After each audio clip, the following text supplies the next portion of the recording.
Yeah, 3 times,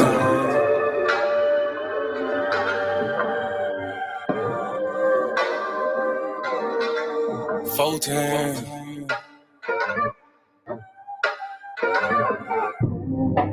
Doing gang things, living super clean. That done came up. Can't control us. 1 time for the men doing cane thing. Dead fresh to the T, living super clean. 3 times for my folk that done came up. 4 times cause the man can't control us. 1 time for the men doing cane thing. Dead fresh to the T, living super clean. 3 times for my folk that done came up. 4 times cause the man can't control us. Look at you done came up now. Get it how you live, mess the game up now. Ain't messing with yoga, but get the flame up. Hey, used to be Toby, but got your name back now. I see ya, paid under pressure. 25 lighters got them all on the dresser. If it ain't for you, ain't for you then. If you a lame or a sucker, wanna dress you then.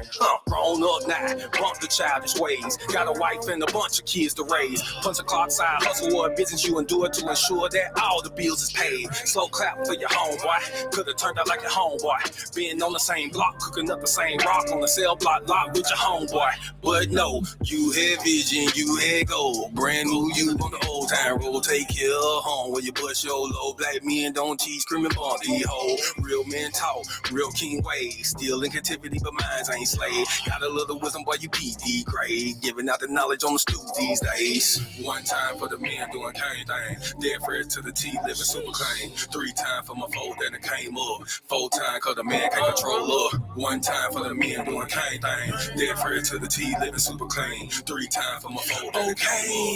4 times cause the man can't control up. 1 time for the folk that have moved up. Even if you had a slow start screwed up. Used to gang bang, now homie brewed up. Had a little plan, I had them blew up. Look at you like a man right now. Dressed to the T, smelling like a grand right now. And you ain't got nothing from a handout now. Just faith and hard work gets it planned out now. You could've took a bunch of dusty rolls. The hand dealt with a bunch of cards to fold. To stay hot while the world is freezing cold. The same plot, but the story's never old. Slow clap for your kinfolk. Could've been asking what your info. Prosecutor could be trying to do you in for the 2020 twins, so you passing out the info. But no, you had purpose, you had plans. I ain't throwing nothing, I'ma say these bands won't impress y'all, don't need no fans. That ain't my God, who is that man? This real man talk, real king ways. Still in captivity, but minds ain't slave. Got a little wisdom, boy, you peak these grades. Giving out the knowledge on the stoop these days. 1 time for the men doing cane thing. Dead fresh to the T, living super clean. 3 times for my folk that done came up. 4 times cause the man can't control up. 1 time for the men doing cane thing. Dead fresh to the T, living super clean. 3 times for my folk that done came up. 4 times cause the man can't control up. Yeah, real man. Sheesh. Yeah, doing cane things. Living super clean. That it came up. 1 time for my king doing king things. Mom these hoes cause you know he got a good thing. I submit and I cook and I clean and I never hold back on that wop, I'ma let it rain. Made me honest, I got a rain. All praises to the most high, let it sing. A real man able, sister never Cain. And I ain't going nowhere, this is not a game. Look at you, girl, you lonely right now. Settling for bums instead of in the most high. He provide and protect so he get our respect. And he leading us aboard when them chariots fly. I don't really think you hear me though. You can't cross this bridge on some billy goats. Let them save you in the end like a Seminole. Beers help me, shout let the silly go. 1 time for the men doing cane thing. Dead fresh to the T, living super clean. 3 times for my folk that done came up. 4 times cause the man can't control up. 1 time for the men doing cane thing. Dead fresh to the T, living super clean. 3 times for my folk that done came up. Shalom and shalom, sisters and cousins, and praise the Lord, saints. It's your favorite housewife, Miss Motto. That button, okay. All right. Good evening, everyone. Thank you guys so much for, hold on, there we go. Okay, thank you guys so much for being here with me this evening. I tell y'all this every week, and I promise you I mean it every week. You could be anywhere on this worldwide internet, but you're here with me this Thursday evening, and I appreciate that. All praises to the Most High for just keeping us, for being here. So much going on out here in these streets. So all praises to the Most High for healing, for safety, for protection, for provision. Like, please, y'all, if you aren't doing anything else before you start your day, take a few minutes. Thank the Most High, especially when you wake up. As soon as you open them eyes, because people don't, okay? So please, I just want to encourage y'all, take a minute, pray, be more be more mindful and more thankful of the little things we take for granted. Angelina, shalom and shalom. My good sis. So, just in case you're new here, and y'all probably like, why she got on that sweater? It's 85 degrees in Georgia. Yes, but the AC is on in the house. Okay. So, mama gets a little cold. Mama puts on a sweater, but it's probably going to come off soon. So, don't y'all worry about that. All right. Just in case you don't know me, you're new here, you're just stopping by, please allow me to introduce myself. I go by Miss Mono's World in these internet creator streets. Facebook, TikTok, Instagram. Yep, sweater's coming off. Facebook, TikTok, Instagram, all that good stuff. I am at Miss Mono's World. You can see all my content there, the garden. If you know anything about the hens and First to Fry, I'm following her story. Okay. I'm keeping y'all posted on her because I'm telling as soon as she dropped that last egg, y'all, it's over for her. I'm probably going to go live when it's time for her to go. I'm just telling y'all, she's a mess. And please allow me to introduce, at least virtually, the love of my life, the man who makes it all possible. All praise to the Most High. Monologue McGad, ladies and gentlemen. If you are not on the YouTube, please head over to the YouTube. MONOLOG MAGAD. Also, you can find him in these content creator streets, Instagram and Facebook mostly. If you want to reach out for whatever reason, MONOLOG MAGAD. You can also find him on Apple Music, Tidal, wherever you happen to stream your music. Shout out to the audience on the Saya TV. Thank y'all so much for joining me. If you have not downloaded the Nasaya TV app, please, you can download on your Roku, your Apple TV, your Fire Sticks, all your smart TV stuff. You can see old podcast episodes, and you can also catch other righteous content, not just for adults, but for kids also. I use some of the stuff to, kind of reiterate Bible stories with my kids. So Nasaya TV is awesome. All right. So our main topic today, first of all, let me just issue a blanket fair use, just fair use, because today is going to be a video heavy day. It's just one of those days. That's just the way it worked out. There's a lot of videos. Okay. So the first thing I want to tell y'all is, if you have not read the latest copy of the Light Hebrew magazine, please do check it out. I'm in there, a little authorization in there.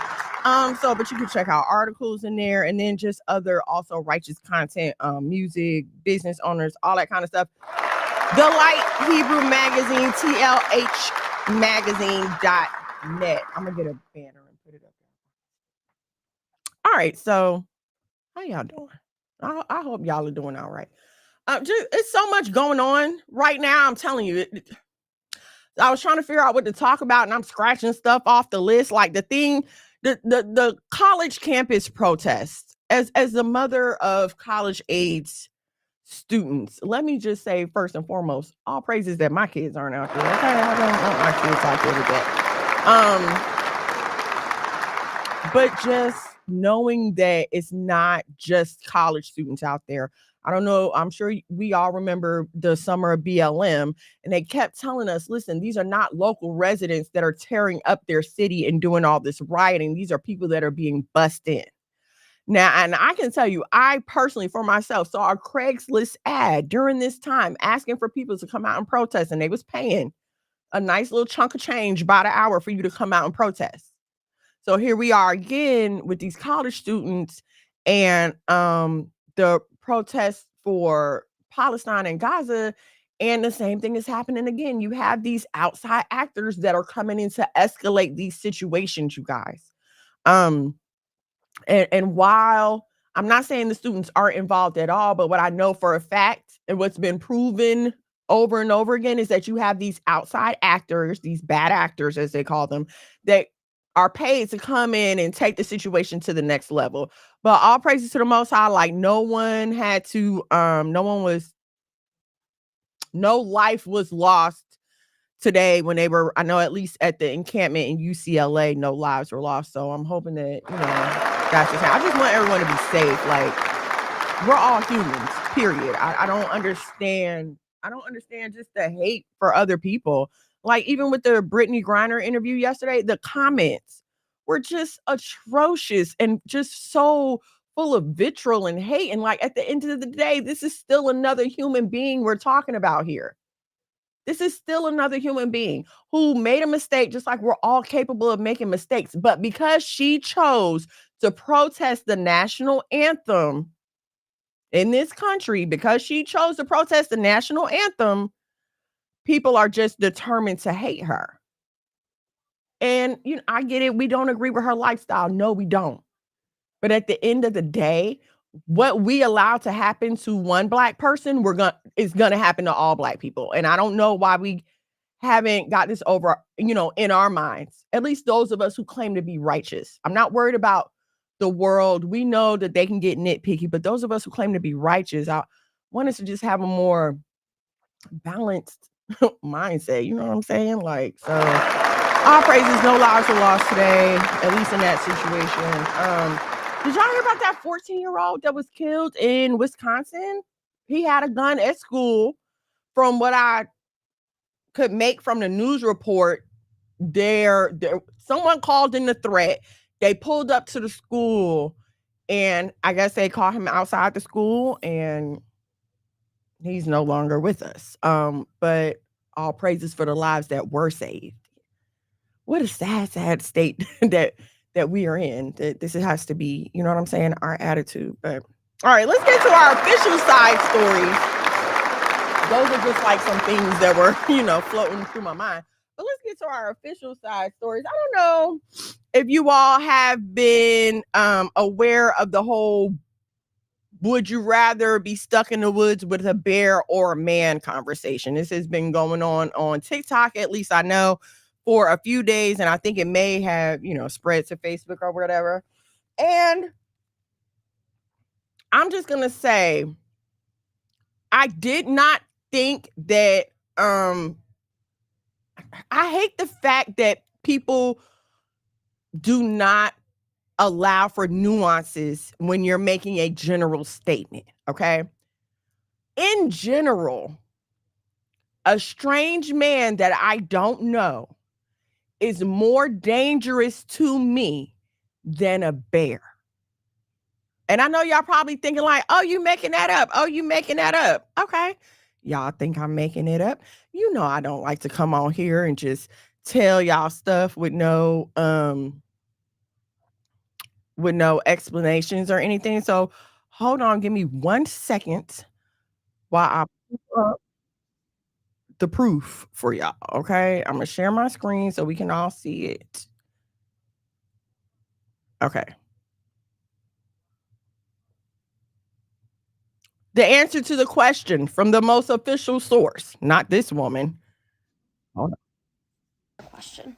There was this guy on TikTok. He hopped on TikTok and he was like, let's see what God says about it. So he pulled up Proverbs 17:12. And I was not sure if he was playing with me, so I decided to go look up Proverbs 17, and I'm going to start at 11 because I was just, oh, rebellion thrives in evil man, so a messenger of events sent to punish him. It's better to meet easily robbed of cubs than to confront a reckless fool. Okay, so it's right there. It's right there in Proverbs. You would rather be in a bear, and not just any bear, not just any bear, not just any bear that happened to be tra-la-lying along, a mother bear who is having her cubs stolen from her. You know that whole mama bear stereotype generalization that we like to throw out? Yeah, you'd rather be stuck in the woods with the angriest form of bear possible than with what the Bible calls a reckless fool. Some other translations say a man in his folly. Okay, and here's the problem with us not leaning on the Bible like we should. It clearly says a reckless fool, a man in his folly. It's not talking about a righteous man. We're not speaking about a righteous man in this situation at all, because a righteous man is no danger to women. He's not he's not a danger to strangers. He's not a danger to the women that he knows. A righteous man is going to do his best to keep everyone safe in this situation. So we are not talking about righteous men when we are presenting the whole bear in the woods conversation. So I really just wanted to put that out there because, I don't like when people make general statements about Black women either. We're like, wait a minute, I'm not like that. Like, we're all not like that. So I get it. But it doesn't change the fact that it is true. I would rather be stuck in the woods with a bear than with a stranger. And, listen, yes, the Bible speaks about not being in a house. Rather, you would rather live on a roof than being in a house with a cantankerous woman. And we can all accept that. So we have to accept that there are some fools out here who, go around hurting women. This should cause us all to take a look at ourselves and, what we're doing. But it's the world we live in today, okay? All right, so like, share, subscribe, turn on your notifications so you know when we go live here at the House of Mono.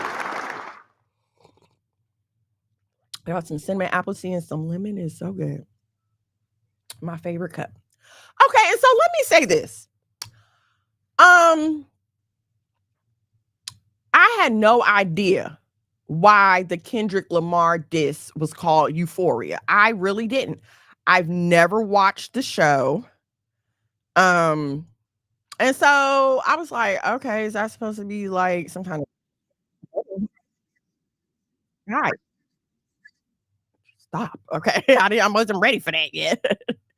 Okay, so like I was saying, I've never watched Euphoria. I think I might have caught like a clip of it or something, and it was creepy. Like the scene that I saw was creepy.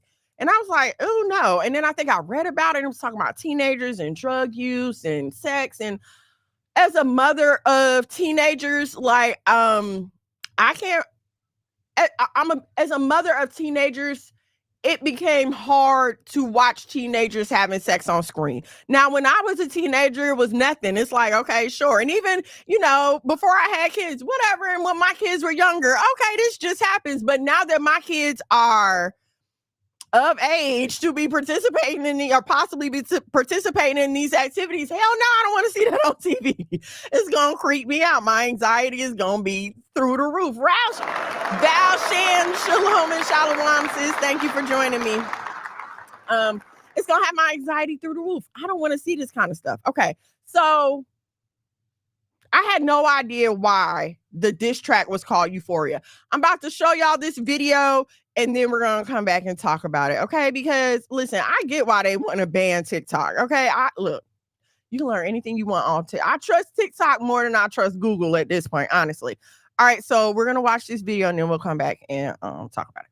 Kendrick Lamar is trying to open up y'all eyes like I've been trying to open up y'all eyes about Drake. This man is an executive producer on the show called Euphoria, a show about high schoolers doing things, high school in a relationship with grown adults, doing drugs, having sexual activities. That's what this show revolves around. And Drake, the producers of Joe, that ain't some. This grown ass man was texting Millie Bobby Brown when she was 14. This man was allegedly involved with a 16-year-old girl in Canada. But guess what? The age of consent in Canada is 16. But I guess that's why nobody batted an eye about it. This girl was 16 in this picture. And this is Drake with the beard. Drake made a song called TSU. And it took place right around when freshmen was about to take in for college. Come on, man. Drake was on stage with a young girl touching all over her. And after touching on her for about 2 minutes, he was like, how old are you? And then, man, come on, man. Afterwards, look at this. Billie Eilish a while ago on her 18th birthday saying 18 tomorrow. And look who's under there. I've been waiting. What the? Y'all really protecting this man? And this is the same man that's spending time with a little black boy that don't need to be in the club and needs to be at home. And Drake is out here glorifying this. But yet he got his son out at basketball games looking like a responsible daddy. Drake is the man that come around in the family and they tell the young girls to go put on clothes when you're around. Drake is that person. Kendrick Lamar is trying to... Okay, y'all. So a lot to unpack here. Okay. Keith the chef, shalom and shalom. Thank you for joining me. A lot to unpack here. Because again, this is not a new theme that we're dealing with here. Celebrities abusing underage girls, not a new theme that we're dealing with. But in this age of accountability that we're living in, why is it that we keep allowing certain people to get away with it? And honestly, this just reminds me of almost every time when Israel starts to progress, there comes along a few that say, let us go make a covenant with the heathen. I want to get down with what the heathen doing. I don't like this is boring over here. I'm trying. And so what happens with people like Drake is they're able to blend themselves into our culture and we allow it. I don't know why. I don't know. We allow it and we allow this behavior to continue because the news about Millie Bobby Brown isn't old. The news about the 17-year-old, that's not old. I don't know how long Euphoria has been on, but see, it's not until there grows a large enough, loud enough voice that we're holding people accountable. So now R. Kelly's in jail and Diddy is what he's going through and let the streets tell it. Jay-Z is next. But so why are these people allowed to get away with this whole time? And why do the same women who will sit here and talk about, oh, I'd rather be stuck in the woods with a bear than with a strange man, will sit here and support the very strange men that do the behavior that they claim that they're so scared of. Let me say that again. And I'm not saying that I haven't been guilty of it in the past. Okay, we will sit here and support these same men who do the same behavior that we claim we're scared of regular men doing to us. So it's men like Drake and Rick Ross who put out these songs, and I'm not saying they're the only ones, but they put out these songs that insinuate inappropriate sexual conduct. And instead of us having enough sense to say, no, I don't want to lend my money, my members, my Apple Music, I'm not lending anything to this, we continue to support it. And we can't act like Mams's cousin that we are, I think like right after white kids is black women that support rap and hip hop. I remember a few years ago, one of my daughters had told me, and this is like before, everything popped off with the baby, but she was like, all you 40-year-old women just love the baby. That's the only person that listens to the baby, a 40-year-old black woman. And while that may have been true, we got to look at ourselves. Sis, Mams's cousin, because it's not men. It's not straight men that's keeping Drake in business. And the only reason that you ever hear a straight man listening to Drake is behind a girl. He in a car with a girl. The girl done left you understand what I'm saying? We have got to stop supporting men who mean us no good, especially as black women. Listen, we as black women have, forget gatekeeping, y'all. We have totally just blown the gates off the black community. We've blown the gates off of our family. And anybody that wants to come in and do anything they want to do, we allow them to do it. All you got to do is rap and make a good beat and look kind of halfway decent and have some money. And as long as the propaganda machine is pushing it on us, we are going to keep eating it up. And it's sad. You have to understand. It's like we refuse to understand how everything is tied together. It's almost like,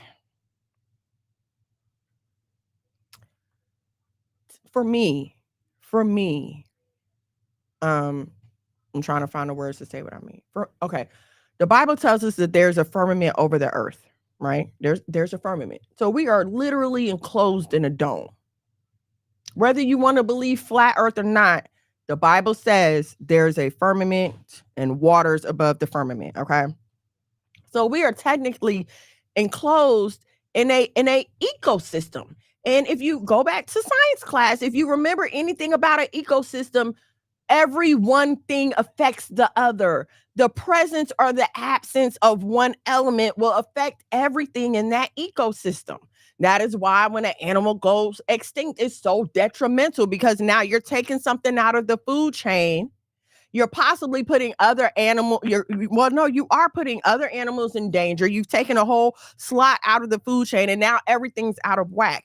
And I feel like the reason why they keep trying to convince us that, oh, there's outer space and everything else, is to keep us elusive to the fact that, no, we're all enclosed in this dome together. It's kind of like we're in one big fish tank.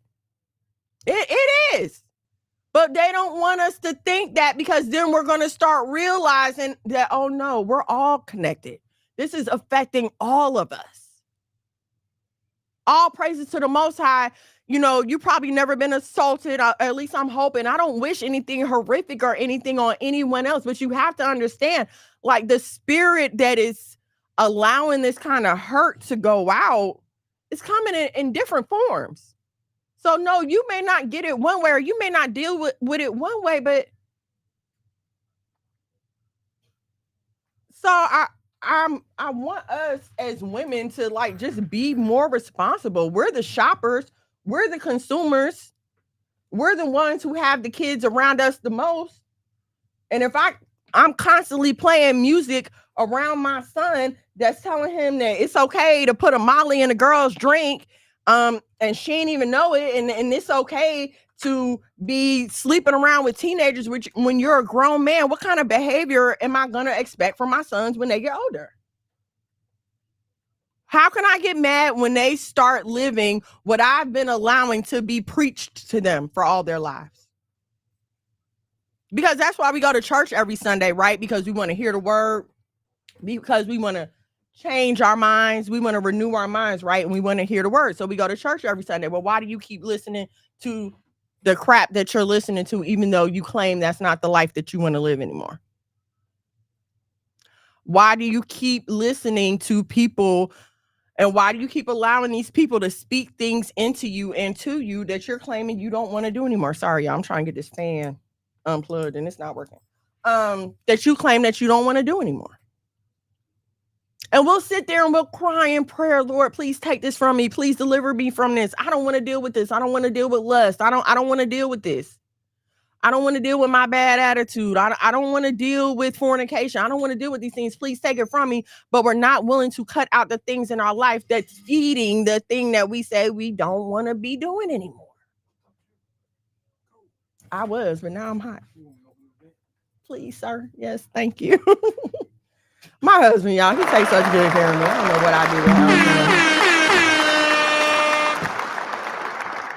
him. Okay, so, yeah, the whole, I mean, really,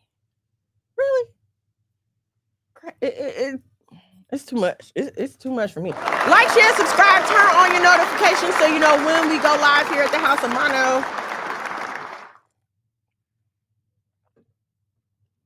If you would like to be a part of the efforts here at the House of Mono, Cash App, $ the House of Mono. You know what we say here, $1 or $2 will do. We thank you in advance if you are going to give, and we thank you if you already have given. All right, now, so our next side story, I don't know how many of you all clocked this, but there were no HBCU players drafted in this year's draft. And y'all know I'm a girly girl. I don't care about football. I only care to watch if I'm watching with my husband. Okay, but this caught my attention. And it caught my attention a few days ago. And I was like, okay, I know I need to talk about this. And I know this is bad, but I don't understand why. Because I can't just get up here and say, oh, no HBCU players were drafted. And I can't get up here and say that, because then it's too easy for somebody to be like, oh, well, maybe they just wasn't good enough. That's a legit response. Maybe they just weren't good enough. Okay, we can rock with that. But when I had to find a few articles that really broke it down, because like I said, I knew it was bad. I just couldn't figure out why. So I found the article that broke it down, and I didn't put it on my iPad. It's on my phone. So I don't remember where I read it at, but I'm going to just tell you and then we can talk about it. Okay. So they did not draft any HBCU players. What they did to the HBCU players that okay, look, I don't know nothing either, but this one definitely caught my attention. What they did with the players was they invited them to mini camp and they invited them to something. I forgot what the other thing was called. It was a mini camp and then it was something else. But then what they did, because so far there's 2 players, I think 2 or 3 that have been signed since the draft through these backhanded methods. And the reason I'm calling it a backhanded method is because the article explained that if they keep HBCUs out of the draft conversation, now you have all these gifted players that will no longer be interested in HBCUs when the NFL is their goal. Okay. So it's a thing, I guess, when your goal is the NFL to go to a school that has a lot of draft picks, which makes sense. Like I want to follow in the footsteps of those who have been successful before me. Absolutely. But so with them not picking any players from an HBCU, and I think this is like the second time in 4 years that it's happened, you're keeping HBCUs off that list. So now when there's a young Black football player looking for a school to go to and everything in him may want to choose the HBCU, well, now this doesn't look good for the future that I pictured for myself. So what can we do? Okay. The combine. Oh, is that it? Okay. See, I told you I don't know. Okay. I just read this article. So I don't know. Okay. So the effect that okay. This has a bigger effect on HBCUs because once your school is known for draft picks, now you become a sports powerhouse or a football powerhouse. And we all know what happens with these football powerhouse schools. They get money coming out the back end from the games, from the booster clubs, from the parents, just from everything that this designation brings to a school. The reason this is so critically important to HBCUs is because we understand that HBCUs need the funding most of all. So many Black lawyers, judges, doctors come out of HBCUs that it is a detriment when you think about how many more scholarships could be funded, how many more students could have maybe an easier time getting through if there was more funding available. But to read this article, it seems as if the NFL is in cahoots to keep HBCUs off of this sports powerhouse designation. And it's not just affecting the football players. It's affecting every Black child that goes to a HBCU. And now I had a child at a HBCU and I had a child at a PWI, both in Atlanta. Okay. And the living conditions at the HBCUs were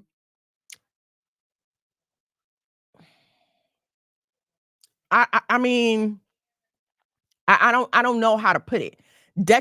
Diabolical, diametrically opposed. There was such a disparity between the living conditions at the HBCU and the living conditions at the PWI.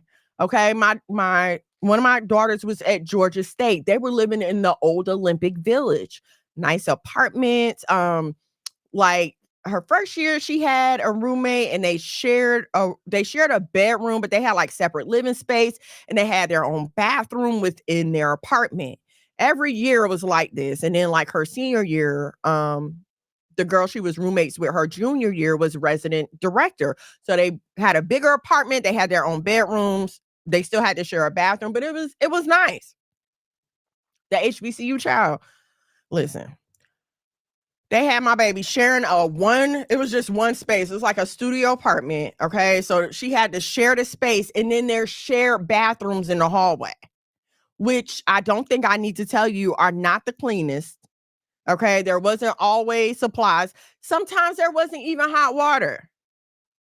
Okay, and that's just the living conditions. I don't want to get started on the disparities in the security.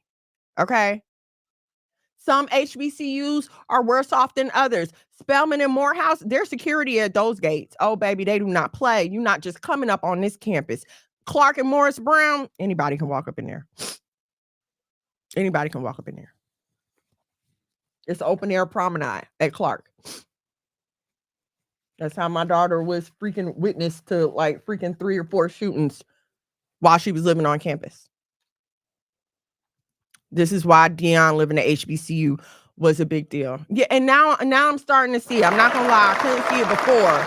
I mean, of course, it's because I'm blackity black. So you always want to support blackness, right? But now when you see how much this is really supporting, how much this is really affecting black people, how are we? And they said the NFL is 53.5% black. But it don't matter. It does not matter because it's not helping anyone on the scale that it could help.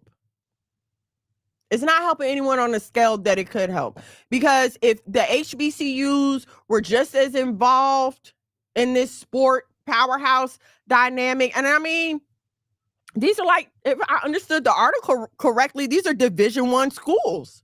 We're not talking about no rinky-dink backyard Coosa Valley Tech. No, we're talking about Division I football players. And they were good enough to get signed at the combine and the mini camp. But they weren't good enough to get drafted on draft day. And I will admit that I don't know the ins and outs.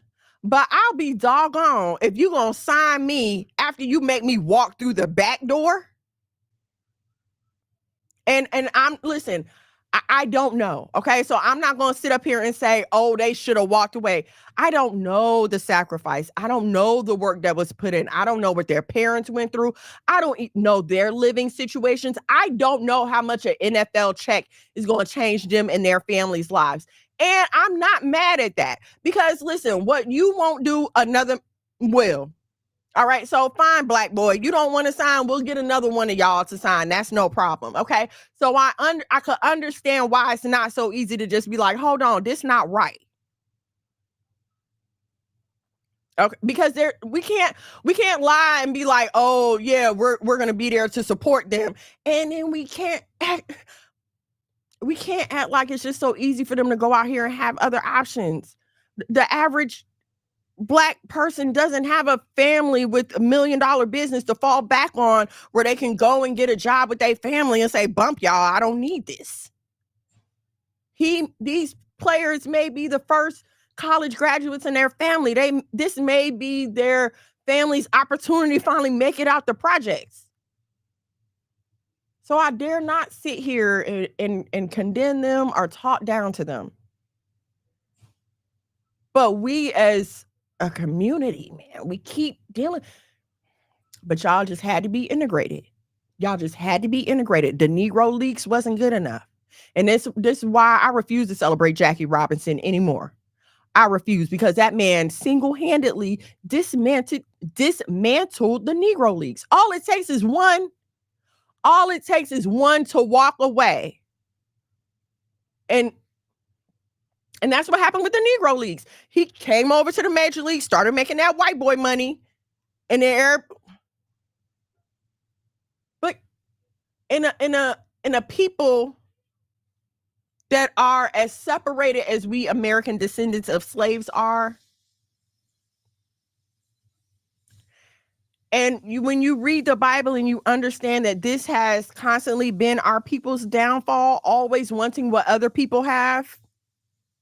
Even to the point of wanting a king, wanting somebody to rule over us. Now we see what the kings were doing to the other people because it's not like, oh, all the people with all the kings were living so well. No. We Israelites was just being stupid and felt like, oh, because they got one, we have to have one too. And it's just been downhill from there. But we keep falling for the same stuff over and over again. Okay, so but back to this.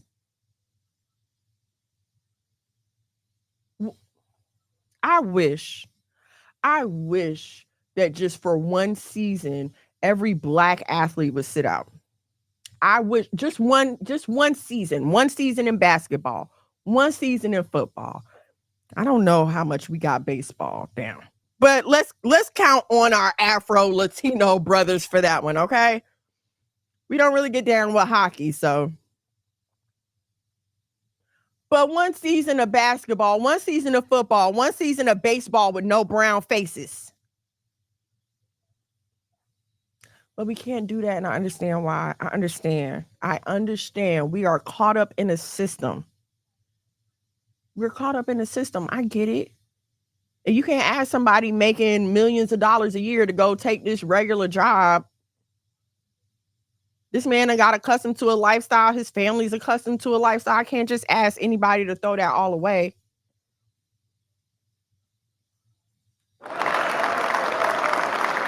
Please come, Lord. Please come, because that's our only answer. Seriously.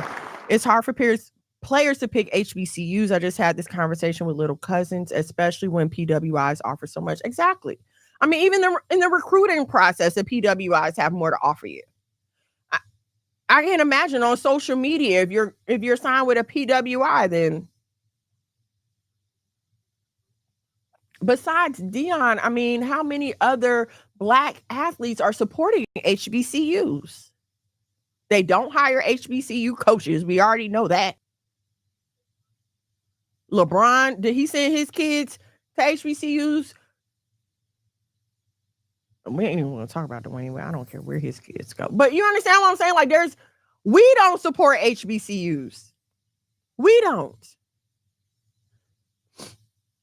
There's a speech. I saw a clip of the Spelman commencement speech.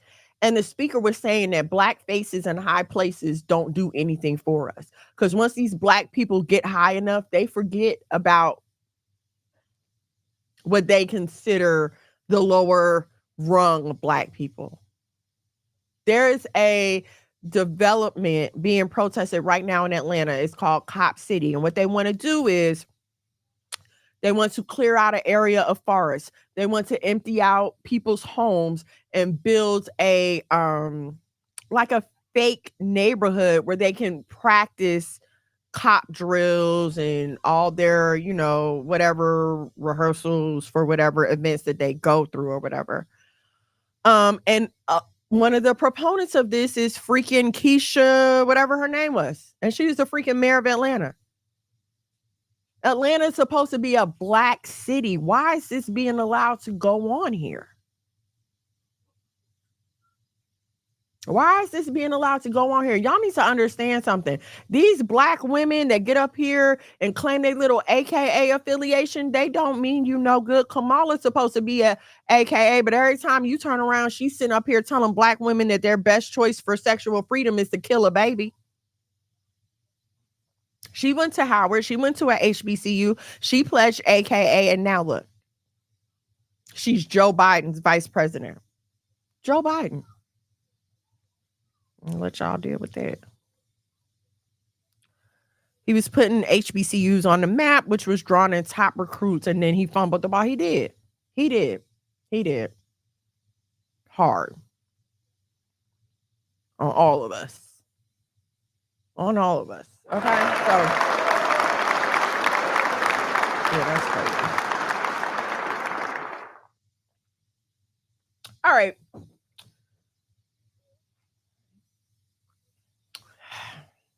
Like, share, subscribe, turn on your notifications so you know when we go live here at the House of Mono. So, I don't know what I was watching. I was watching the news or something. I was watching something. I don't know. But I saw Lance Bottoms. Who is Lance Bottoms? He sounds familiar. I don't know why I'm not putting that name together. I'm thinking Lance Armstrong. I know that's the bicycle guy. I don't know who Lance Bottoms is. I'm sorry. Help me out, brother. Okay. So I was watching something on the news or whatever, and it reminded me of this story that I know I've read 3 or 4 times in high school called The Lottery. It's a short story. It's written in 1947 by Shirley Jackson. And I was talking to my daughter about this today, and She's like, Mom, I don't have no idea what you're talking about. I'm like, what do you mean? You didn't read this in high school? Like, I know I read this, and because there are so many different themes and elements. Oh, Keisha. Oh, Keisha. Oh, thank you, Keek. Okay, thank you, husband, because I know what y'all talking about. Okay, thank y'all. So I'm telling her, like, no, you had to have read this story. And she's like, no, Mom, I didn't. But every time we read this story, it always broke out in an intense discussion. There were a lot of questions. So to hear that she didn't read it, like, they don't make high schoolers read this story anymore. It's crazy. So we're going to talk about this, okay? So in the lottery, and I like to personalize stories. I receive best when I can visualize myself in this situation, okay? So let's break it down like this. All right. You in your little neighborhood. In the middle of the summer. Okay. The kids are out from school. Everybody's chilling. And that's on this one designated day. Every year, everyone gathers in your town square, your downtown, whatever it may be. And now everyone knows why we're here.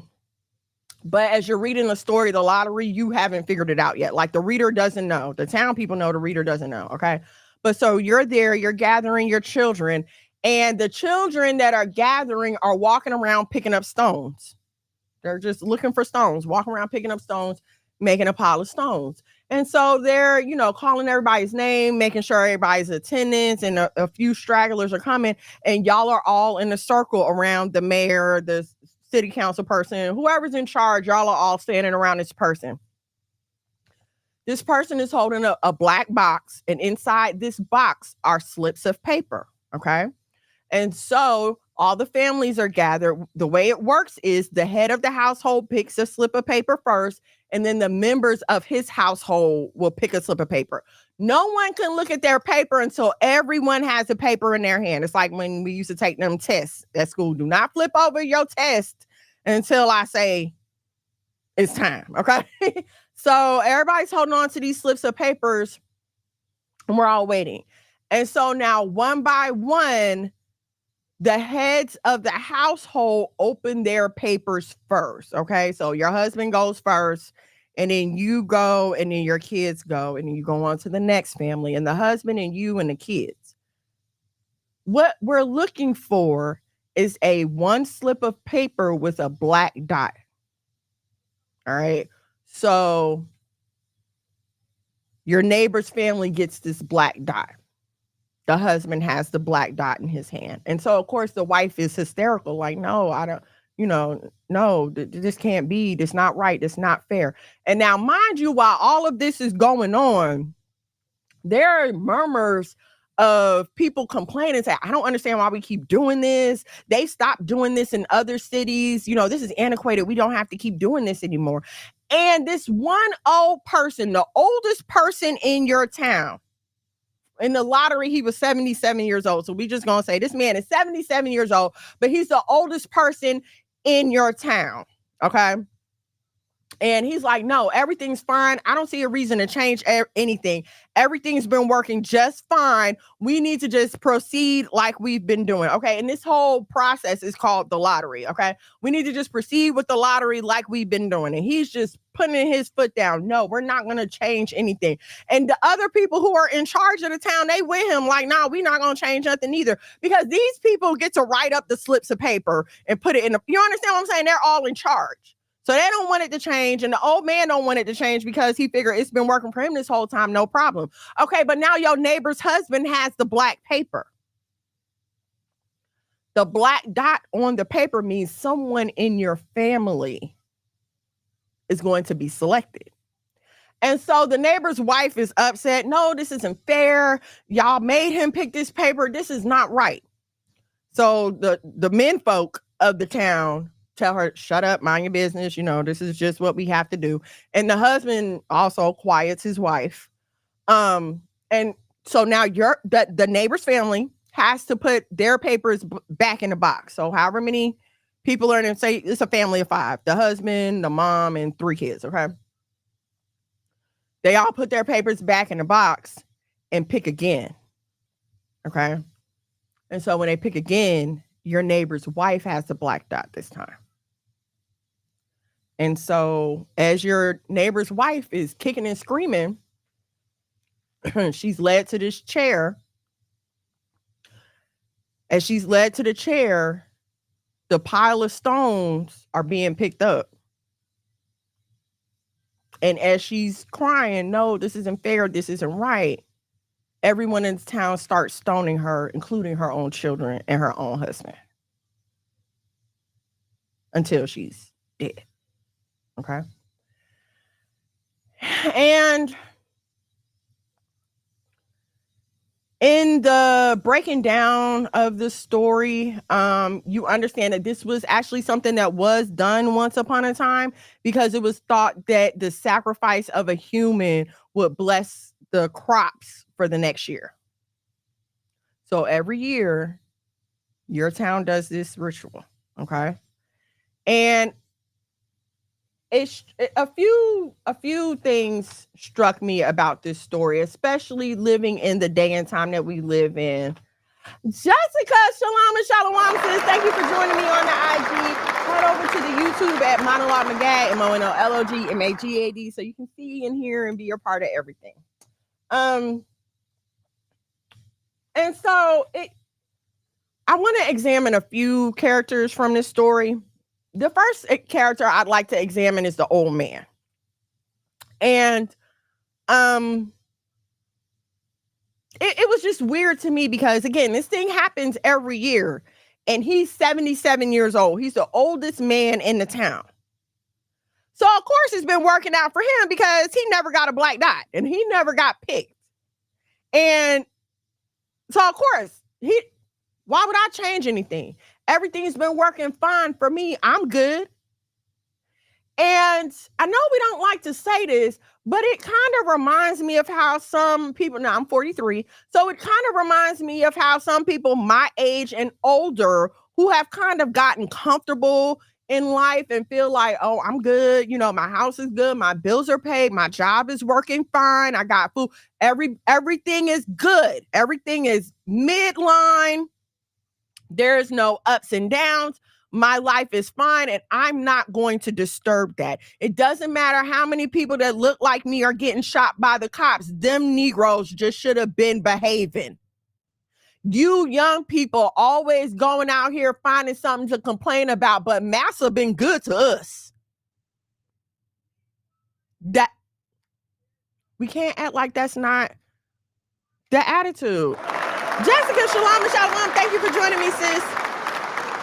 We can't act like that's not the attitude. From the time, and I remember the LA riots. The LA riots are the first riots that I can remember for myself, okay? It was 1992, 91 or 92. I know I was still in Germany, and I'm not gonna lie, it had me scared to come to America. But I remember even at that time, even after the whole world saw Rodney King get beat down on video, even after the whole world saw these police officers get off scot-free, you still had Black people talk, this is ridiculous. We all just need to calm down. They were just doing their job. They're usually older. They've gotten to a point in life where they can't be bothered with other things. So why don't you young people, if you young people would just shut up, then maybe they would stop beating on us. I urge us as the older generation, excuse me. We're supposed to be the mothers and the fathers right now. Okay. And now our parents would be in the old man's age group. I know, like, my mom's husband is in his 70s. My mom just turned 67. All praises to the Most High. So they would be in this age group. And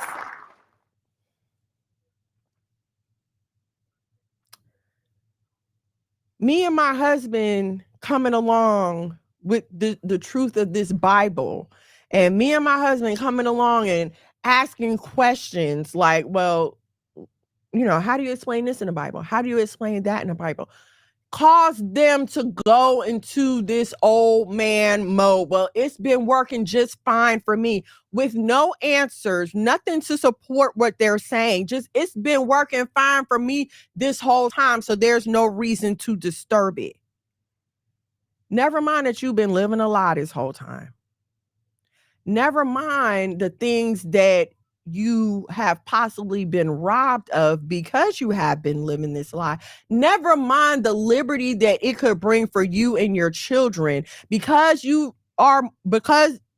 comfortable in your life and it's been working for you so far. I mean, you're still alive. You're relatively healthy. So because it's been working for me so far, I don't see a reason to go into anything else. And I'm begging us as the next generation of mothers and fathers to come out of that mindset. Because like I keep saying, what we allow to happen to one of us Black people will happen to all of us Black people. See, at first it was, a rowdy teenager and, he had a gun. He shouldn't have been doing this. But then they shot Philando Castile, who was a registered gun owner and was just sitting in the passenger seat of his car. What more could he have done? There was a man who came outside because the repo man was wrongly repossessing his car. They shot this man in his driveway in front of his own house. So see, while we can sit back and point fingers when we feel like it's the thug or it's an unruly teenager, what happens when it's the nice suburban bill-paying Negro that's now being shot by the police? What's your answer then when it's your neighbor being shot by the police? Because this is a respectable neighborhood and we just don't act like that around here. I don't remember the Elijah McCann. This Black man was leaving an animal shelter, volunteering and playing music with animals. I believe he was autistic. No weapons, and they shot this man. There was a 14-year-old boy who was he had a play gun. But he was going around his neighborhood pointing a gun at people's houses. And I'm not saying it was right. Okay? The police come and shot this boy. All praises he didn't die. They shot him in the wrist. But if that was a white boy, would that have been the same response? And what was the baby's name that was playing in the park with a water gun and the police it wasn't a water gun, but it was a fake gun and he's playing in the park and the police just got out the car and shot him right away. What about them? And I understand why young people have a grudge and anger against older people, because you will sit back in your nice little houses on your retirement plan and feel like, it's not my problem because it's not affecting me or it's not happening in my neighborhood. And I beg of us in our 40s, our 30s, us who are coming up, please, let's not get like that. Let's not abandon our youth that way, because it may not be your kid, but it's somebody's kid. And again, we all affect each other, especially Black folks. You won't mobilize to do better for the kids in your community. You won't mobilize to stop the police from killing Black children. You won't mobilize to get better educational facilities. You won't mobilize for anything unless Joe Biden or some Democrat is telling you that you're not Black if you don't do this. You won't help your own kind, but as soon as the white man pop that whip and tell you to hop to it, here you come stepping and fetching down onto the voter booth or wherever they're telling you that you need to go. The loyalty to the enemy means that you can never be loyal to your own people. You can't be loyal to two things at one time. This is what people don't understand about love and hate being in action. I love my husband So whatever he says to do, I'm going to do. In my doing what my husband says, that is disdain for whatever he does not say. I turn my back and I refuse whatever he does not say. I have a hatred for the things that my husband does not like. If you loved your people, you would be doing things to help your people. You would be doing things to progress your people, and you will turn your back and you will disdain the things that are hurting your people and that are not good for your people. But we won't do that. We too busy wanting to listen to Drake and R. Kelly. R. Kelly sitting up in jail right now today, been found guilty and convicted of I don't know how many counts of sexual abuse, but y'all old big banana boat looking heifers will still get up here and talk about, I don't care. I love R. Kelly. I don't care. You're dumb. You're dumb. And I have no problem saying that. And, for a while, I have felt like maybe I feel so strongly about the R. Kelly situation because I have been assaulted multiple times by men. Okay. And I know how it feels to not have anybody stick up for you. I know how it feels to not have anybody come to your defense. So yes, when I hear stuff like that, it's going to trigger me. But whether I've been assaulted or not, do I not have empathy for other people? This is what I was saying before. We don't even care to guard the innocence of our daughters anymore. You're dropping them off at the predator's house. We talked about this with Diddy before. Here you go. Have my child. Just make sure you pay us enough. Just give us the millions. You can have her. Do whatever you want to her.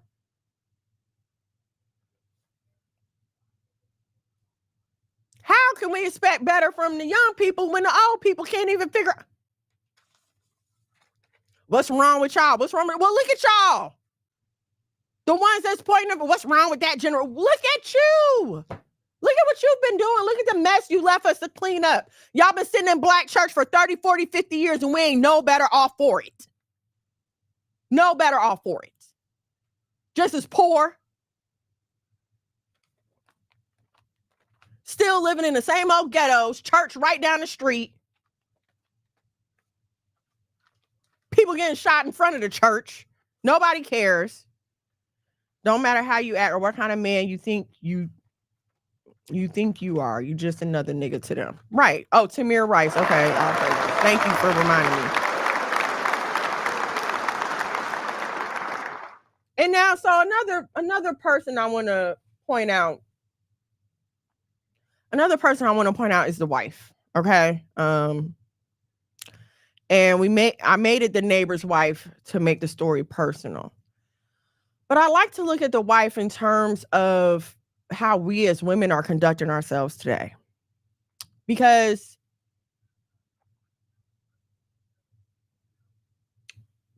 with the state of our community now, are we providing a value to our families?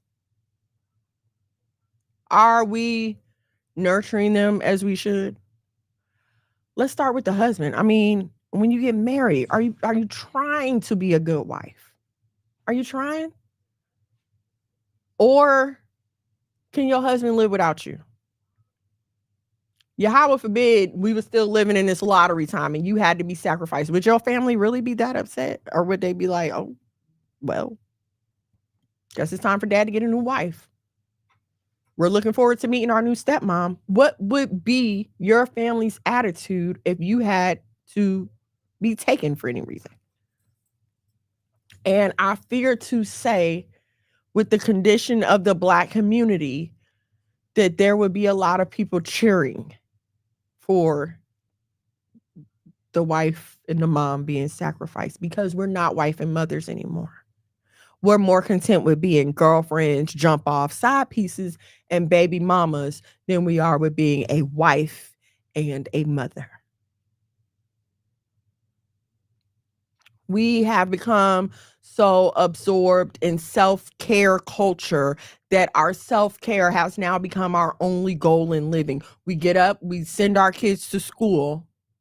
We go out and try to spend as much money as we can before we have to come back and pick them up.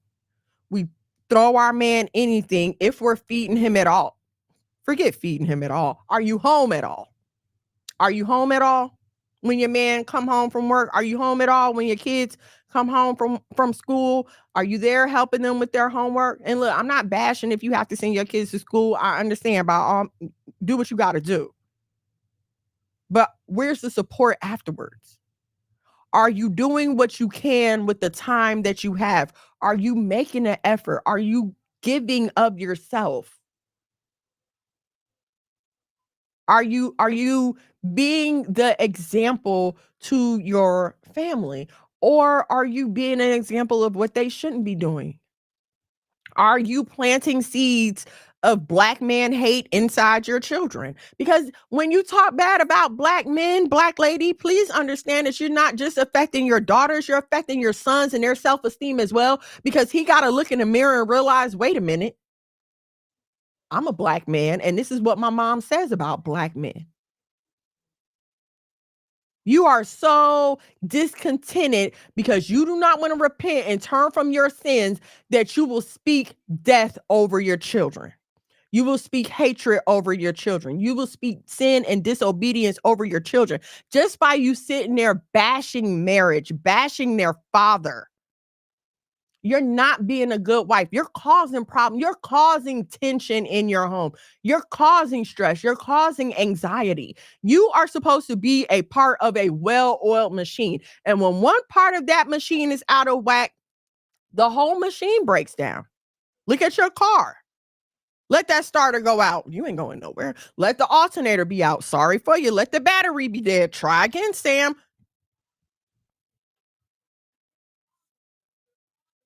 You're not playing your part. What value are you adding? You're not adding anything. You're not building. You're not edifying.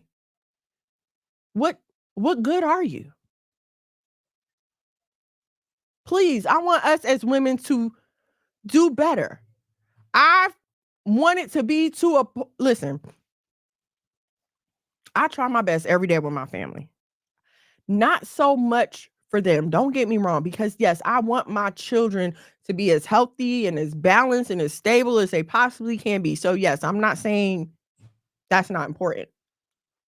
But for my conscience, I gotta know that as a mom, I left it all. I gotta know that as a wife, I tried it all. Listen, I'm not saying I'm perfect. I'm not saying some days it don't be rough. I'm not saying that at all. But what I'm saying is every day when the Lord bless my feet to hit that ground, I'm going to give my A+ effort to my family. I'm going to give everything I have. That means that, hey, even when I'm tired and these kids is getting on my nerves, no, we still got to get up and do school. Come on. My husband will tell you, like, when we first got married, my patience was paper thin. Paper thin. Like, I had no patience for nothing. This is how I grew up, though. A kid don't do something, you yell at them. They don't listen to you yelling, you beat them. I didn't grow up with that. Slow down. Let me show you A, B, C, and D before I expect you to know how to. You understand what I'm saying? So even that is a struggle that I had to fight through. I had to fight through that. I had to pray. Lord, I don't want to yell at my kids. I don't want my kids to look at me like that.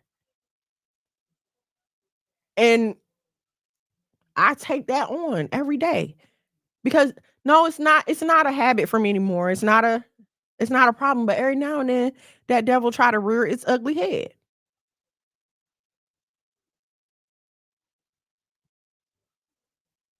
Not saying anything I did. All praises to the Most High. But just because I got the thing under control, that don't mean it still don't mess with me. So please, ma'am, sis, cousin, let's take this over into our main topic because it's all gonna kind of go. Like, share, subscribe, turn on your notifications so you know when we go live here at the House of Mono. If you like what I'm saying or you like what we got going on over here, Cash App, $ the House of Mono, $1 or $2 will do, like we say. But, we appreciate any amount that you have to give. If you would like more information about the F3 Fringed Up Family Fest, please follow at F3 Fringed Up Family Fest in these content creator streets. Also, head over to 3mgmusic.com. That is where you're going to find the most information, ticket sponsors, if you want to be a vendor, if you'd like to donate. all that good stuff. Head over to 3mgmusic.com. Also, I have to tell y'all this because yes. Follow Monologue Magad, MONOLOGMAGAD on all of your music streaming platforms, Facebook and Instagram. Okay. All right. So look, I have a very disturbing video to show you guys. It is disturbing. Okay. Buckle up. Just buckle up. That's what I'm gonna say. Hold on. Let me make sure it's queued up. Okay, it is. Hold on. Did I mute that?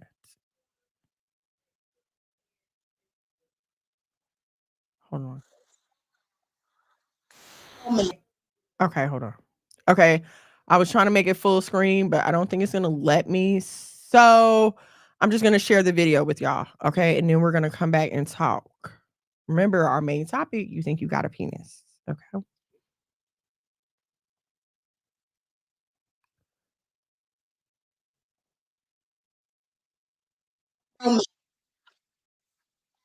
Hold on, let me start. Okay. So, guys, this is what a real man is. He is sticking by me whether I cheated or not, which I did, but it's okay. We are still making it work. We are going to be one big happy family. As you know, we have other children together. Mm-hmm. So everyone's going to be brother and sister. Absolutely. Nobody's going to be treated differently. Mm-hmm. No separation on my end. Because let me tell you something. As a man. Okay. Oh, I got it to blow up, y'all. Okay, but notice how she's the one doing all the talking. No, she's talking. She cheated. She told y'all that. She cheated. She's the one doing all the talking. So let's keep going because as a man, I was brought up to stick by your woman no matter what. So even though. And now let me just say, because I know a lot of women would be like, oh, but what's wrong with that? The Bible specifically states if that woman walks away and sleeps with another woman, you are not to enter back into her. This is how you pollute the land. It's in the Bible. So for all y'all that want to come for brother man, you have no I'm sorry. For all y'all that's saying that this is okay, y'all off. Well, let's go. I have other kids, yeah. They're gonna grow up as brother and sister. So we're not doing no separation. We in this together. And let them know good women cheat, good men cheat. Hey, everyone cheats, but we still have to stick by each other. That is a lie. That is a whole lie. Good women do not cheat. That is a lie. Nobody is perfect.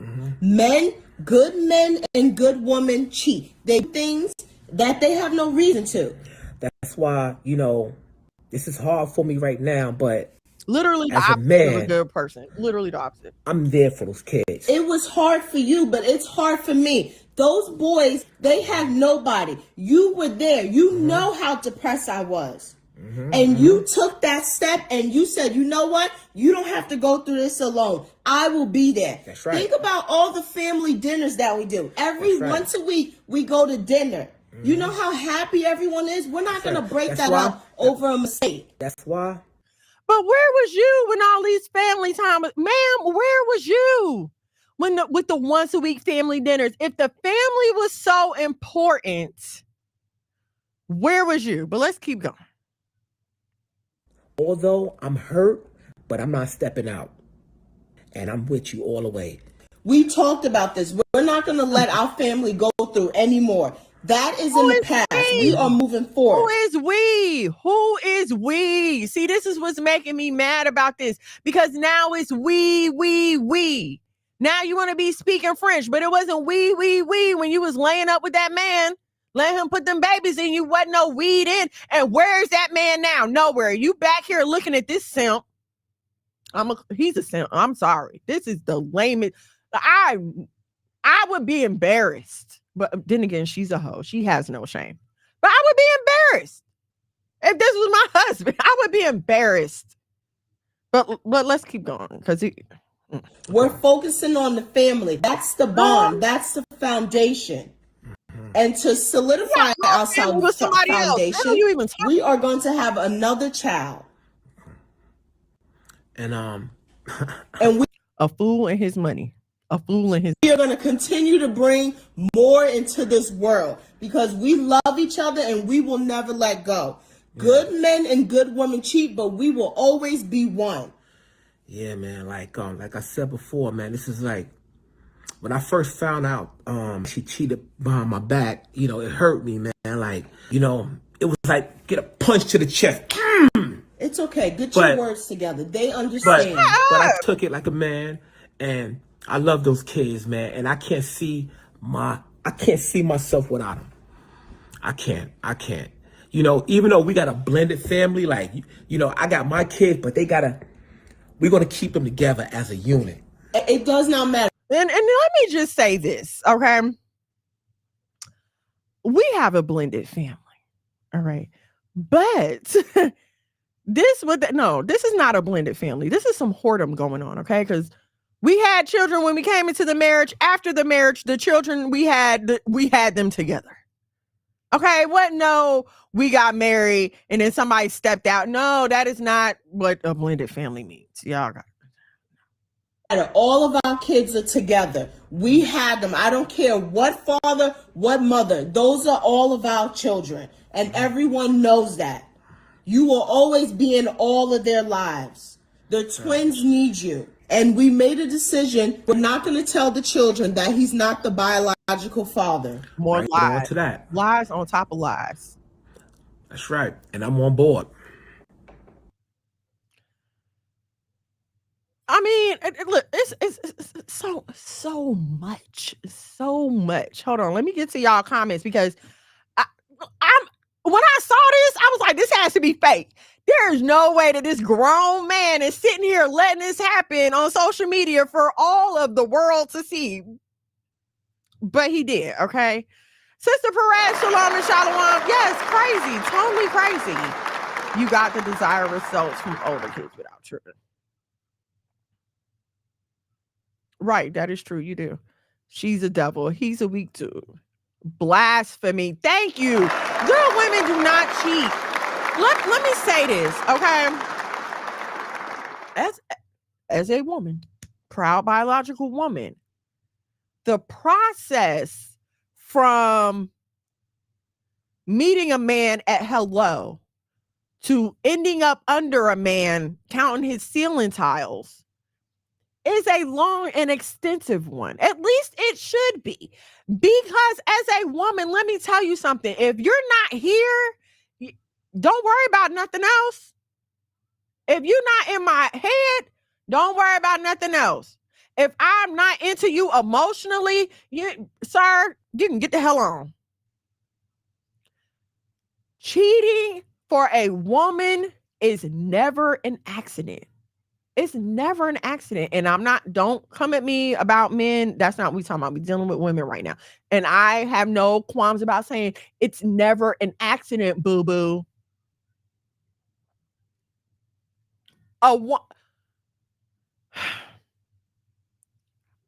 Now, listen, I know it's some wild ones out here, and I cannot account for that. But in all normalcy, a woman will not meet you on the street and decide to sleep with you right then or sleep with you that day. That's not the way it's supposed to be. Okay? And sir, brother, sir, if you are listening and you have encountered this kind of woman, please proceed with caution. Okay? I'm not saying it can't. I mean, now, she belonged to somebody else. That's something totally different now. That's something you and the Lord got to deal with. But if she's single and you single, okay, I'm not saying that can't turn into something. But if she's married, when a woman is in love with a man, for real,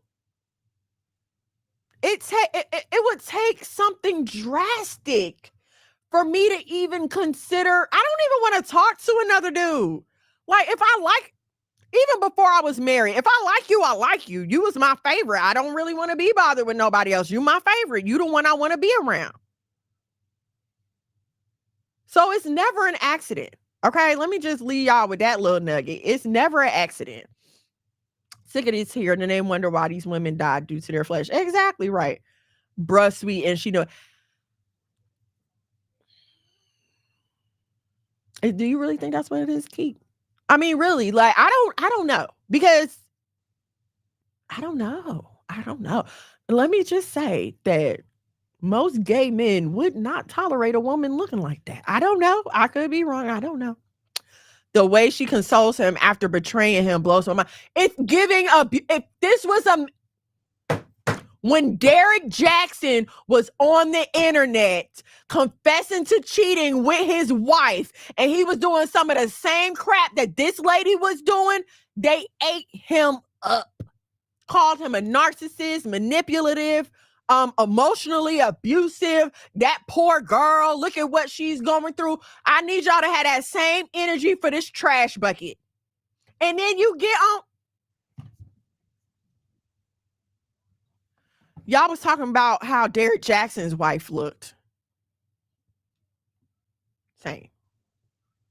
Keek said, bruh, Candy. It might be. It's crazy to me he settled for that.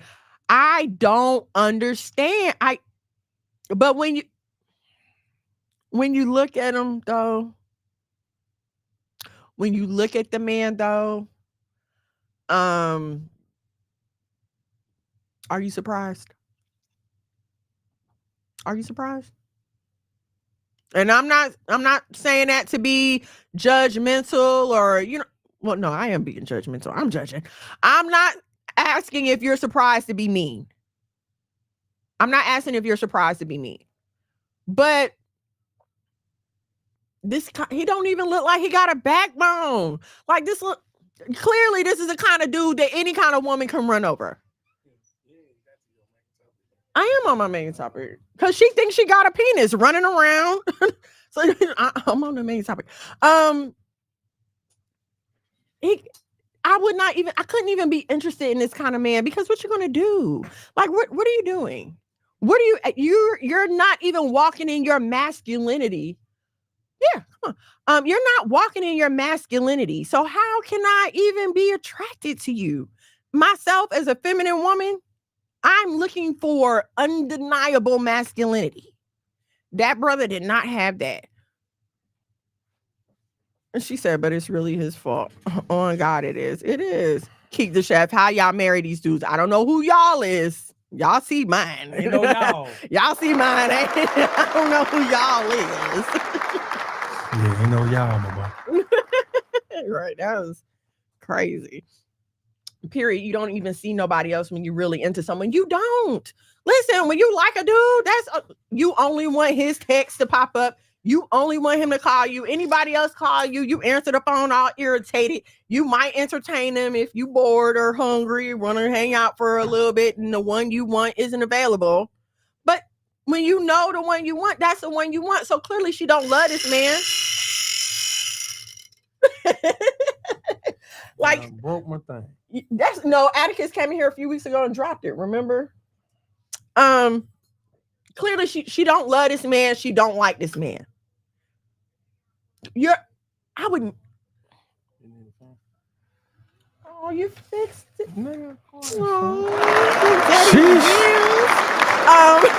Sheesh. She don't love this man. She don't like this man. You don't step out on a man you like, first of all. Secondly, I'm not going to embarrass my man like that. Like, I'm going to show the whole world my man a sucker. She took that page out of Jada Pinkett book. Right? Clearly she did. She totally manhandling him since he let her dip. Now she makes rules. Sickness. But some dudes accept this. I don't care. I don't know why. I don't know why either. Like, I don't understand it. I'm sick of her voice and her logic. She was making me mad the whole time. And then she talking about some, wait a minute, hold on. I forgot the plan to lie to the kids. Because she's sitting up there talking about, we not going to tell the kids that this is not their biological father. Why wouldn't you?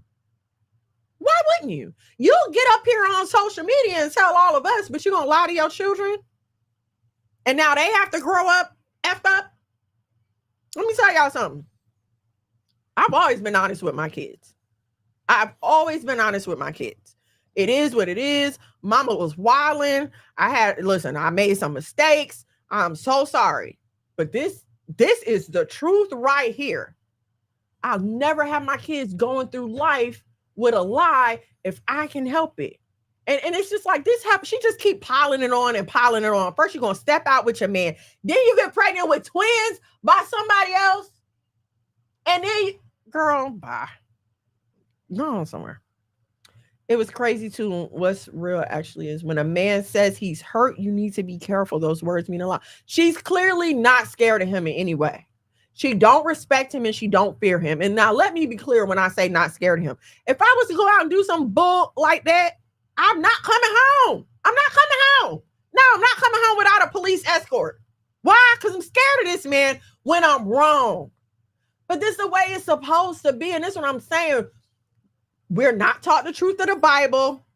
So we are not taught about how our physical relationships are supposed to resemble our spiritual relationship to the Most High. So yes, of course, it's all love and all good when I'm walking in obedience. But when I'm walking in disobedience, what's the first thing I stop doing? Praying. I might even still read my Bible, but I don't want to pray right now because I'm not right. And I can't stand before the Most High like this, knowing that I'm not right. Because he gonna know and he gonna talk to me about it and we gonna have to deal with it. And I don't want to. You're supposed to have the same respect and reverence for your husband. I don't want to have to tell my husband I messed something up because he's gonna hold me accountable and then we're gonna have to deal with it. And I don't want to. But we don't have that. We've lost that. He's handsome. Girl, he is not handsome. And it's with that, I mean, I don't mind the overweight, but it's her spirit. I don't understand how she has so much power. I don't know. I don't know what she's doing to him, but not sweet as in gay, sweet as in gullible, you know. Oh, okay. Yeah, totally. All day. No backbone at all. I appreciate all you guys do for our nations. Oh, all praises to the Most High. All praises to the Most High. And so it goes into our main topic. You think you got a penis because clearly this woman has taken on the masculine role in her relationship. And sometimes it's not as blatant as this. A lot of times, Mams's cousin, in our daily walk, we have developed these attitudes that really belong to the masculine side. And I'm not saying it's not for good reason. Listen, it's hard being a single woman out here. I've done it. It is hard being by yourself. Men trying to take advantage of you. You go get your car fixed. You got to worry about them trying to scam you. Like, you just never know who to trust. So I get that it's hard. And in our self-preservation, sometimes we build up these defense mechanisms. And I know what y'all gonna say. Oh, well, the Most High never intended for women to be alone. No, he did not, which is why we keep picking up these off spirits and trying to navigate a life that we were never meant to live. We're supposed to go from our parents' house to our husband's house. For what? The idea of people moving out and living alone before they're married is a result of capitalism and people trying to make money off of people renting living space. That's the only reason that's a thing. Y'all, you don't even have Google it, Real Housewives of New Jersey. Them kids are grown. They stay in their parents' house. These are Italians. This is what they do.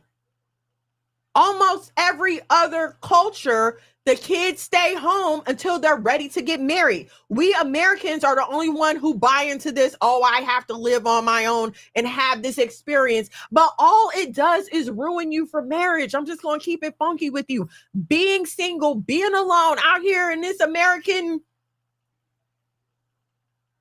ethos, it ruins you for marriage because of the defense mechanisms you have to come up with. You always have to be staying on your toes because you never know who to trust. You always got to keep your head in a swivel. And so when a man comes along who's well equipped and prepared to do those things, it's hard to even trust him because you're like, wait a minute, are you sure? Are you sure you're not going to fail me? Are you sure you're not going to let me fall? I've worked too hard. And I'm just telling y'all the things that I went through and I felt when I first got married. I've worked too hard to get to where I am for me to put it all in your hands and have it all blow up on me. I get it. I had these kind of issues when we first got married, because I had been a single mom for 15 years. I was out here doing it on my own, getting up every day, getting my own paychecks, providing for myself. I had my own car. I had just left my apartment in Jersey. I mean, I had it. I was doing something. And it's like, yeah, I love this man. And now he want me to come home and give him my whole paycheck? My whole paycheck? I got to give you everything? Facts. Trust. It's the trust. We forget how to trust. We start living like men out here, like savages. And I'm here to tell you that while you have to move in wisdom, you also have to understand that you cannot carry around, you cannot walk in that masculine energy. If you feel like you are in a situation socially that causes you to tap into that masculine energy, you need to remove yourself from that situation. The majority of the time, when you don't feel safe being feminine around a man, it's because that man he's not masculine enough for you. And I couldn't understand when people used to say to me, oh, he's not man enough for you. He's not man enough for you. I'd be like, what are y'all talking about? Like, I'm just looking for a man. What do you mean he's not man enough for me? He's not. I didn't understand until I met this guy what they meant by that. It takes a certain type of a certain type of righteous masculinity to deal with us after we've been living this single life as women here in America. It takes a certain kind of patience to deal with that. And because we still have this attitude, when this man does try to come in and conform you to his plan and what he wants, which he's not wrong, because as his wife, he's taking you under his wing. You are now his responsibility. And part of that means that you are going to become a cooperative piece in his plan for your family. And instead of us going along with that, we're still ducked off in our masculine energy, and we can't get nowhere because we keep coming to a head, because he's not going to let me talk to him crazy at all. And something he used to say to me a long time ago, when I would talk to him crazy, he would be like, listen, I have to walk away from you because you're coming at me with that masculine energy, and I'm going to forget that you're a woman.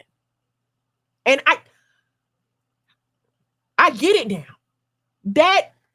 Not that I forget you're a woman, but more like, I told you all the time, like, when you talk to a man a certain way, we respond a certain way. You know what I'm saying? So, like, if it was a dude talking to me, I'm going to hit him. I can't hit you. You know what I'm saying? So, like, please don't talk to me in that way that would normally call me to swing. You know what I'm saying? I'm not going to swing on my woman at all. But I'm saying it brings a certain kind of anger when you talk to a nigga that way. Right. So if you wonder why you can't keep a relationship, why men keep walking away, I urge you to examine your spirit and how you're carrying yourself. What level of femininity are you on? How feminine are you for real? Like, you might think you a girly girl, but are you really?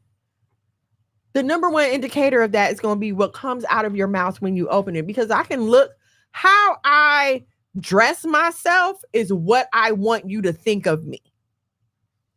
But when I open my mouth, you will find out who I truly am. Okay. And so, ma'am, sis, cousin, you can put on the nails, you can curl the hair, you can put on the makeup, you can wear the dresses, you can wear the fringes, you can wear the head wraps. But if you open your mouth and what's coming out of your mouth is disrespectful, you can't expect any man, especially a man that's trying to live right, to sit around and tolerate it. And any man that does sit around and tolerate it, now you got to question his motives and if or when he gonna snap and kill you. See, like this lady that we just watched, she think it's all good while she's sitting up here punking this man and simping this man. But what if he get real mad one day and decide to give her the old one too? Then what? He gonna be wrong, but why? You playing with this man like you're a man. That's man to man combat right here you trying to get into. And we as women don't understand that, because you know what we women do? We talk. For the most part, we talk. Now, listen, y'all be out here fighting these ghetto girls if y'all want to and be swinging. I do not fight. I don't know if y'all saw that story I posted this week. I don't wrestle, honey. Okay. I will call the cops on you. That's men stuff. We women, we gonna sit around and talk. We gonna get on the phone. Now these young girls, I don't know, but for the most part, we just gonna talk. So no matter what I say, I know I'm not gonna fight you. So I'm gonna get reckless with the mouth. I'm gonna say whatever I want to say. You cannot deal with a man like that. They're not wired to take that sitting down, unless again he's been emasculated. And why would you even want that? What we have to do, ladies, is stop trying to wear the power of a man. It does not go. You instead need to learn the power that you have as a woman and walk in and embrace that. Okay. You don't understand the power in quiet. We don't understand the power in a soft answer because we haven't been shown that. Most of us grew up in single parent homes. Some of us grew up in homes with horrible marriages. Any other time you see a couple on TV, what do you see? The woman is being totally domineering or being abused. We don't see healthy relationships. You don't see a couple dealing with everyday tensions and how a wife will handle those things with grace, and how a wife will turn around and be like, okay, well, let me just give him a minute or let me just take me a minute. When you see something like what we just saw, which is a clear abuse of that woman's power, I would hope, ladies, that it will cause you to understand that you do have power, and it is up to you to use it for good or bad. It is up to you to decide to take what the Most High invested in you when he breathed the breath of life into you and decided, okay, this is what, this is who you're going to be. This is how you're going to live. It is up to you to take all that was invested in you and use it to build your family or to destroy a family. It is totally up to you. You would not be called to submit if you did not have a power to submit. If you don't have anything to give, then what can I ask you to give? When our good sis Eve decided to use her power for evil, because what she should have done was been like, hold on, let me go get my husband, because I think he said something about this. She decided, well, I'm going to take my members and lend them to this cause, which resulted in the destruction of all of us. Are you okay? Yeah. I'm you sorry. all signing stuff in the mic. Am I boring? No, I'm sorry. No, I'm talking to a customer. Horrible audience member. Get him out of here. Security, get him out of here. Right now, I'm currently negotiating the Thai Tribute tour order right now as we're speaking. So, this is back and forth. Forgive me, everyone. I thought you came to help with the topic. I did, but you just want to get up here and look pretty. No, I do my thing. You know what I'm saying? Come get your brother. Come get your brother, y'all. My thing, you know what I'm saying? Yeah, but me and the customer talking back and forth right now. So. Okay, let me read some of y'all comments. I'm sorry. God damn, move this fan. It's all cold on my arm. Oh, not you cold. What? Yeah. You cold? I'm cold on me. A real man would have did. We not arguing. We ain't canceling none of it. It's a wrap. Bruh, dip. So listen, she shouldn't even been allowed back in the house. I don't know how she got back in the house. I sent you that video, right? No, I posted it. You saw it after I posted it. You sent me the video with the calzone casserole. No, you tripping, Charlotte. I tagged you in that video. We must have just so happened to. I saw that video early this morning while you were still asleep, boo. No, look at the time that it's posted on my Facebook page. Baby. Look at it. I'm about to show you that I sent you that in advance. I just don't know where. Facebook or Instagram. See, now he's trying to say he sent it to me. No, I sent you that. I don't understand how she even showed herself to this man, especially after she was pregnant. Like, are you kidding? I would be. That's crazy. Then I'm gonna get pregnant by the dude I cheated on you with, and he gonna walk out on me, and you gonna take me back. Yeah, that nigga's dumb. No, I tagged you in it on Facebook when I seen it. But regardless, I seen this and I was like, no, this is horrendous. Esau have done a great job on Eve. Our women are disrespectful. All praises to the Most High, following Yahweh's commandments, and it will solve all problems. Facts. Hey, Uncle Man, shalom and shalom. No, but real talk, it's kind of like you see how she was talking to him. She was leading the whole conversation. Yeah, talking about we. And he just, yes, sir, man. Yes, sir. Yes, sir, Yes, sir, man. boss. Yes, sir, boss. This is, Can I have another? Can you cheat on me again? I ain't never Bring home some more, baby. babies. Make it triplets this time. Is she a millionaire? She ain't look like one. Nothing about that set. I don't care if she was a millionaire. I ain't gonna lie to you. I don't care if I was homeless. I don't know. I just ain't never been one of them niggas. I don't know what kind of niggas is inside of these niggas. Maybe he was homeless. Maybe he. But I don't care. Listen, I don't care. I ain't. But like I said, I don't know. I ain't never been homeless. But I just don't know. I just don't. No, I ain't never. No, I'm saying I ain't never. First of all, I ain't gonna be homeless. I might be in jail because I'm going out here to do what I got to do. But I ain't. No, I ain't never gonna be that kind of man. That nigga's lost. All praises to the Most High for growth and repentance. Amen. That nigga need deliverance. Legion. He needs to be beat. That's what he needs. Disrespect is disrespect. I don't and will not going to ever put up with it. You don't have to put up with it. I wouldn't. Accountability. Hello. Nobody likes that word anymore. Visceral responses to certain stimuli. And see, this is something. What does it say? Visceral responses to certain stimuli. What does that mean?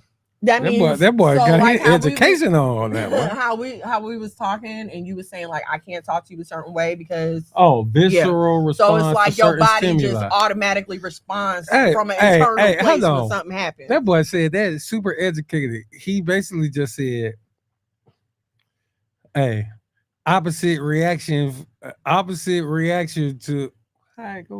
For every action, there's an equal and opposite reaction. Yeah, for every action, it's an equal opposite reaction. Yeah, but that boy said visceral response to certain stimuli.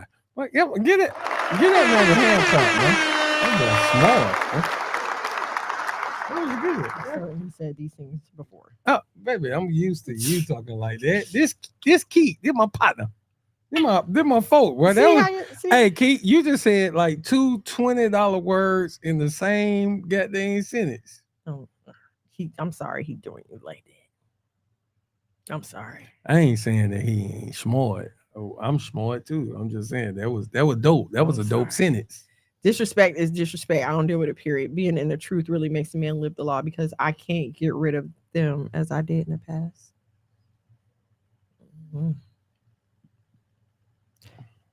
Everything starts with the man. Listen, yes, it does. And it was that man's job to get that woman the heck up out of his face. He allowed that to go on. At the end of the day, it does not matter what she doing to him. I've seen a couple comments talking about her head must be supreme. Like she must be doing wicked things to this man. It don't look like it take a lot to keep that man. So, she ain't doing nothing. She probably just as abusive as she want to be, and he's sitting there taking it. And so nobody's going to look at this situation. Nobody with any sense is going to look at this situation and blame her. It's all his fault. He should have never he should have never took her back. Like maybe he hasn't been taught, hasn't been trained, hasn't been taught what to expect from a woman. Only how to treat a woman. Why would you say? See, you can't say that because he's here admitting that she messed up. Yeah, he knows. He knows she messed up, but we've been taught to just, this world that we live in today. You know what I'm saying? Because, as your topic says, women is like they have penises too. Right. So there were certain things that was accepted because. This was a grandmama understood granddaddy was down the street. We're not even talking about that. No, I'm saying with the other family. But I'm saying granddaddy would have never understood Right. grandmama having old Billy. A side dude. Yeah. But there's a reason for all this. And here's what we don't want to do. And the reason why we keep walking around acting like we have penises. We don't understand that we are meant to be a man's possession. We don't understand that. When we hear the word possession, we only think of physical things. My earrings, my shirt, my mouse. I possess all these things. The car, we possess all these things. But when it comes to talking about you as a wife being a man's possession, it means that he is supposed to take you in and cover you and care for you and protect you like he does the things that he values. Okay? So we have got to get off this postmodern, new age definition of being a man's possession. I take comfort in being my husband's possession because you know what? I know I'm the priority. I'm his only woman possession. I'm the priority. I'm gonna come first. Me and our family. I love that. I love my possessions too. I love that. And so I have embraced that. And I understand that it's hard to embrace these things if you haven't had the right kind of man to show you the benefit in these things. I'm not under any illusion that the only reason I can sit here and boldly proclaim marriage is honorable, marriage is good. The only reason I can sit here and what's the word I'm looking for? Denounce the ideas that the world has concerning black marriages and black families is because all praises to the Most High. I'm in a healthy marriage and we have a healthy family, and so I see that it can actually be done.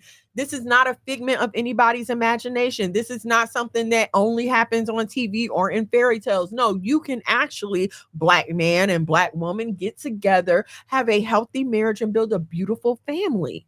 It's not easy on either end. Okay. But one of the main issues that we as women have is we do not know how to stay in our place. We feel like it's a diss to us for a man to come in and take over and be the head. We only want him to be the head on certain things. We only want him to be in charge of paying the bills. We only want him to be in charge of fixing stuff around the house.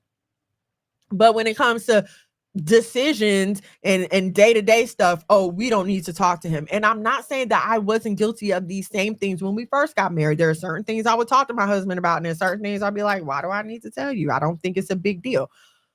Now I have come to the understanding, though, that as the head of this house and as a man of this family, everything is a big deal to him, because if anything happens, guess what? Nobody coming to me asking me what happened. Y'all not gonna ask me what happened. Y'all gonna be asking him. My parents gonna be asking him. His parents gonna be asking him. Our children are gonna be asking him. So yes, everything matters. And it's like some of y'all just don't want to be taken care of. Like y'all just determined to fight all your life when you don't have to. You ain't Celie. He ain't Harpo. You don't have to carry yourself like that. But then we have to realize it's not a lot of our women's fault. It goes back to the teaching. You're only as good as the teaching that you get. Because like I said, when you're taught this whole independent, I remember it was time, not to get too personal, but there was a time like the grandfather of the children, your dad, or always pushing this black, strong, independent black women. And we like, no, that's not what we pushing. Right. You know what I'm saying? We're not pushing it. No, it don't mean not being able to know how to take care of yourself. It don't mean not knowing how to be self-sufficient, but it's a lot of our people have taught these things. So the women don't know how to be nothing else. They don't know how to, you know what I'm saying? When you taught, when your teaching has become how to live without a man. Yep. Because that's what we're taught. How to live without my parents raised me. My mama definitely, my mom and my dad, they raised me. Now my mama taught me how to do everything. My dad as well. My dad used to get up every Saturday morning and cook early in the morning. You know what I'm saying? But they taught me how to cook, taught me how to iron clothes, taught me how to wash clothes, and not so I didn't need a woman, but that I did not have to become dependent on a woman. Right. You know what I'm saying? Right. Exactly. Oh, I need a woman. Mm-hmm. Listen, I'm telling y'all right now, I need a woman in my life at all times, every day, twice on Sabbath. Oh Lord. Like I need a woman in my life, but not have to be dependent for me being able to live this life. And it's a blessing to have a man that knows how to do these things, because sometimes you just need some help. Sometimes, hey, nigga, can you throw some laundry in the washing machine? Can you help me out? Sometimes he'll step in and cook, and it's such a relief, especially in times of childbirth, or even though I don't have to most of the time. He does not have to, but it's when he wants to. It's nice for me because shoot, now I ain't gotta. No, I think he's upstairs taking a bath. Still, you ain't gonna get your brother. Tell him to hurry up. Are you sure is he in the bathtub? Go see if your brother want to come, man. Dang. We'll wait for you. Stingy butt. He ain't got time to be waiting on Paxton. Okay, let's see. I feel bad at all. Most High is destroying homes who don't keep the law. Period. It's gonna make something shake on God. Right, this one right here. That's his motto. A lot of us don't know how to have a healthy relationship. We don't. It's because we've never seen them. We have, like, it sounds good to talk about it, but I'm a witness that until you've actually lived in one and built one, and it's hard. Like, it's hard. It's nothing you can read you can't read it in a book because everybody is different. And what sets one person off may not set another person off. Me and this man got in a whole big blowout because he wanted me to get off the bed, make up the bed, and then fold up my pajamas to put them on the edge of the bed. And that seemed crazy to me because I'm going to just come home and put these pajamas back on anyway. Like, yeah, I'm going to make the bed, but why I got to fold the pajamas? When I tell y'all, do you not remember that fight? Do you remember? I don't remember this fight. It was ugly. So long ago. It was. But it was when we first got married. But like I said, but this is the thing when you come from, like I said, it came from a household with two parents. You know what I'm saying? And so like that's why we encourage our daughters now to choose, and our sons, choose somebody who come. You okay? You asleep? You could have left your brother asleep, man. You wanna go back to sleep? It's important to choose somebody that comes from a similar background, because when you come from a two-parent household, there are certain things that you know. Like my mama was home. We woke up, we had to get up and clean our room, man. If we put any pajamas back on, and we fold them, put them on the edge of the bed. You come right here. He's sleeping. But yeah, man, it's always just best to, our sons right now, they're raised in the truth with two parents. Their mama get to stay home every day. I mean, both of their parents get to stay home, but they home every day. They get to request mom what they want for breakfast. Yes, we like pancakes today, or we like grits and eggs and beef sausage today, or we'll like this or that today. So guess what? If they hook up with a sister when they get older, and she come from a single parent household, and all she know is cereal every day, this is not going to be conducive for what they used to. Right. And when you trying to make these two things work, and this is why people was choosing spouses back in the day. And so, ladies, this is when you have to yield. You have to understand what you are asking for when you are asking to be married. And I don't think a lot of us understand that. I think a lot of us think we're looking for a wedding and a best friend to hang out with and make some babies. And, y'all get caught up in this whole partner thing, referring to your spouse as your partner, to where you actually think that you two are both 50-50 equal beings. And that's just not true. Go ahead, read some comments. Okay, yeah, let's read some comments. I know it's getting late, guys. We may not know how to have healthy relationships, but we should know how to walk away. You Yeah. you should know how to walk Yeah. away, but the goal is to not walk away. The goal is to be able to communicate and stay and Well, you make should it walk work. away if you're dating and no sex has come into par. Yes, Yes, baby, you go can. ahead. Yeah. Thank you for coming down. You That's should. Paxton, ladies and gentlemen. Y'all know he usually be asleep by Yes, now. but the problem is we should date before sex so that there's still time to walk away. Right. Oh, that's good, bro. Ooh, look at that. Sheesh. It's time to walk away. Right. Keek said top don't get that good. Shh. Top be good. Not how, that good. What? How good? What we Good talking enough about? to stay with a woman who cheated Oh on you hell and be no! on Facebook telling everybody about hell it. no! No, ain't that much goddamn. Ain't that much vacuum action in the world? What?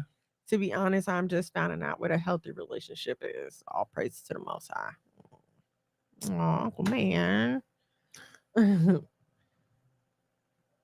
I love when your son pops in. He said he don't care what y'all got going on. This his show too. Thanks, right? This Atticus show from here until the end. Still learning how to be in a healthy relationship is hard because my husband and I started off very toxic. Hey, listen, we want to let y'all know we start off toxic as well, okay? But I will say, and I'm not trying to say nothing crazy. I'm That saying mean that he about to say something crazy. no, I came from a very stable household. I don't think we'd have made it if I came from the same. If I Yeah. came from a broken Oh, yeah. home or this or that, we wouldn't have made it. Nope. Yeah. So I came from a very stable 2-parent, God fearing father, real man, working. Mom get to stay home and like type of family. And so, you know what I'm saying? It kind of helped us, the things that my wife didn't know or didn't understand.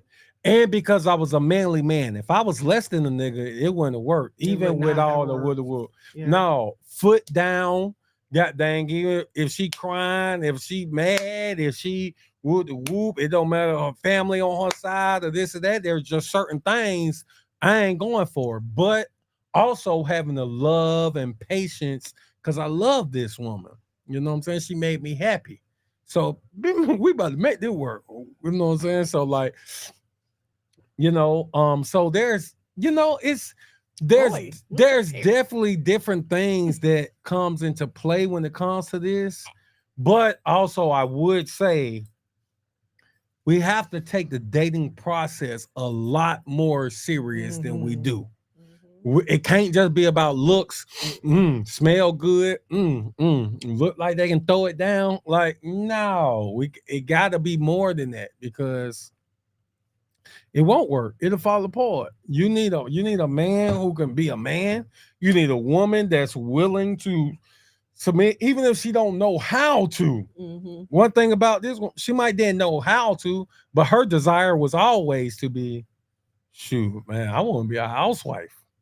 Now she didn't give in to this whole independent black woman. She might have had some of the. She might have had some of the attributes, some of the attitude of it, some of the whoop. But me being a strong man, coming from a strong family background, no, bro, we breaking through all that. So I would just say that you and your husband starting off very toxic. Hey man, y'all keep tuning in. Y'all keep staying tapped in. Y'all keep staying, of course, being as close to the Father as you possibly can, being rooted. But man, get around some strong couples, man. We're on the verge of trying to do some things for couples as well, because we done came far, y'all. I ain't gonna lie to y'all. No, I'm gonna say it. I'll just be honest. In our first year or two of marriage, no, we got holes in walls. We got goddamn golf clubs that's done went to cars. Come on now. I ain't even say who.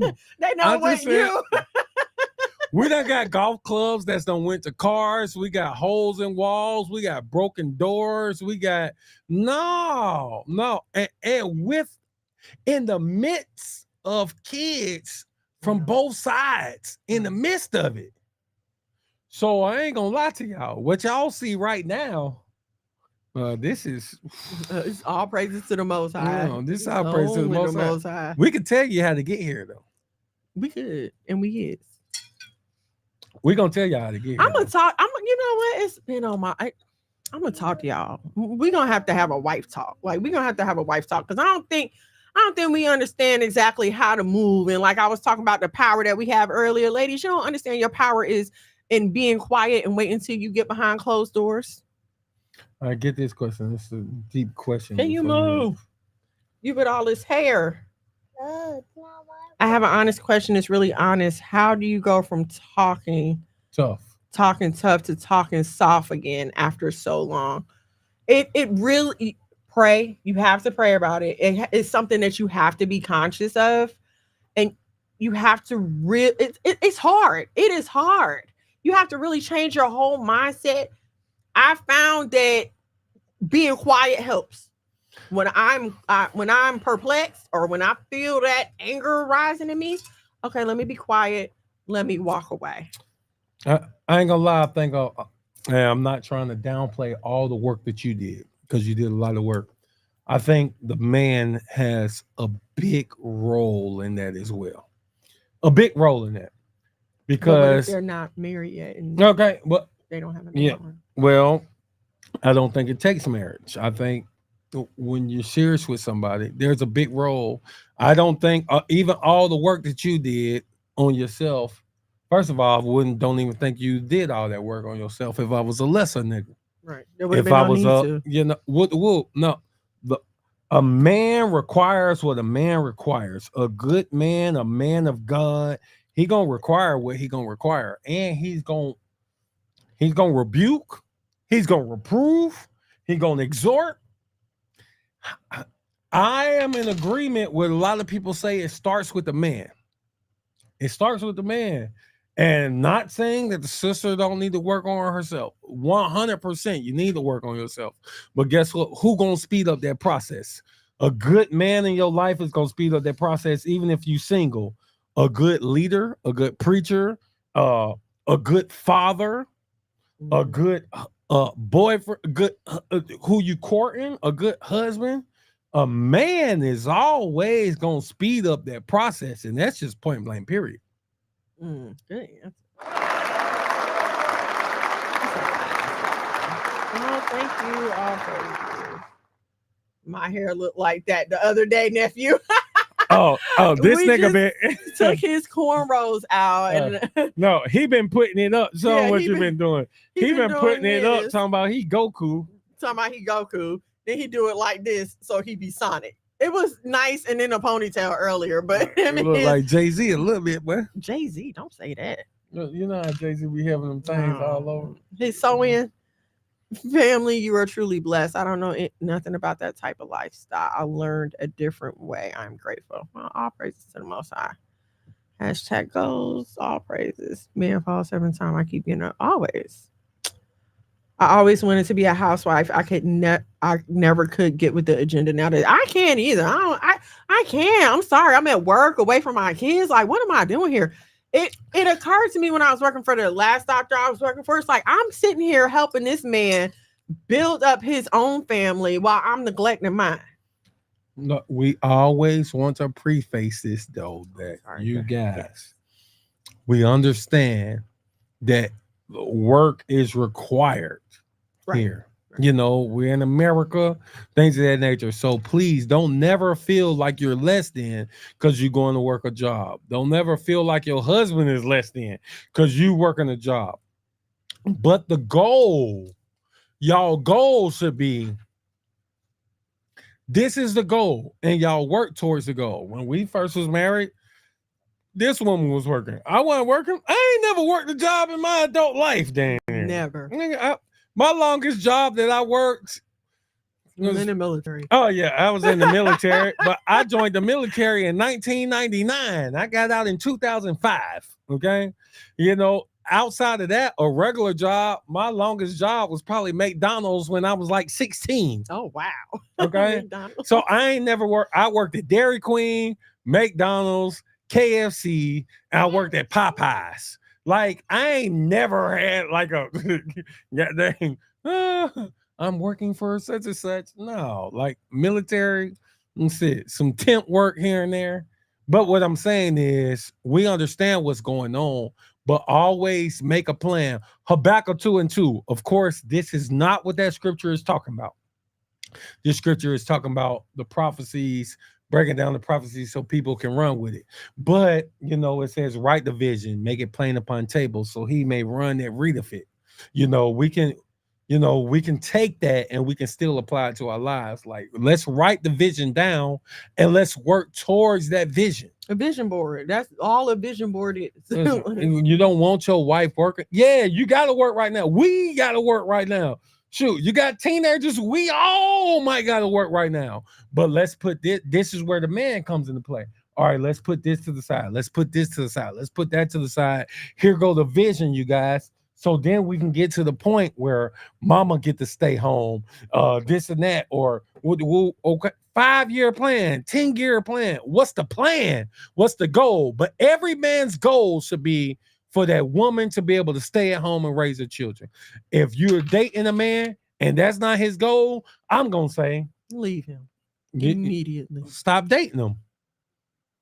Don't text him back. Stop dating. If any man wants his wife to work forever as his goal, this is his goal to get rich, nigga, leave him ASAP. He is a pimp looking for a whore.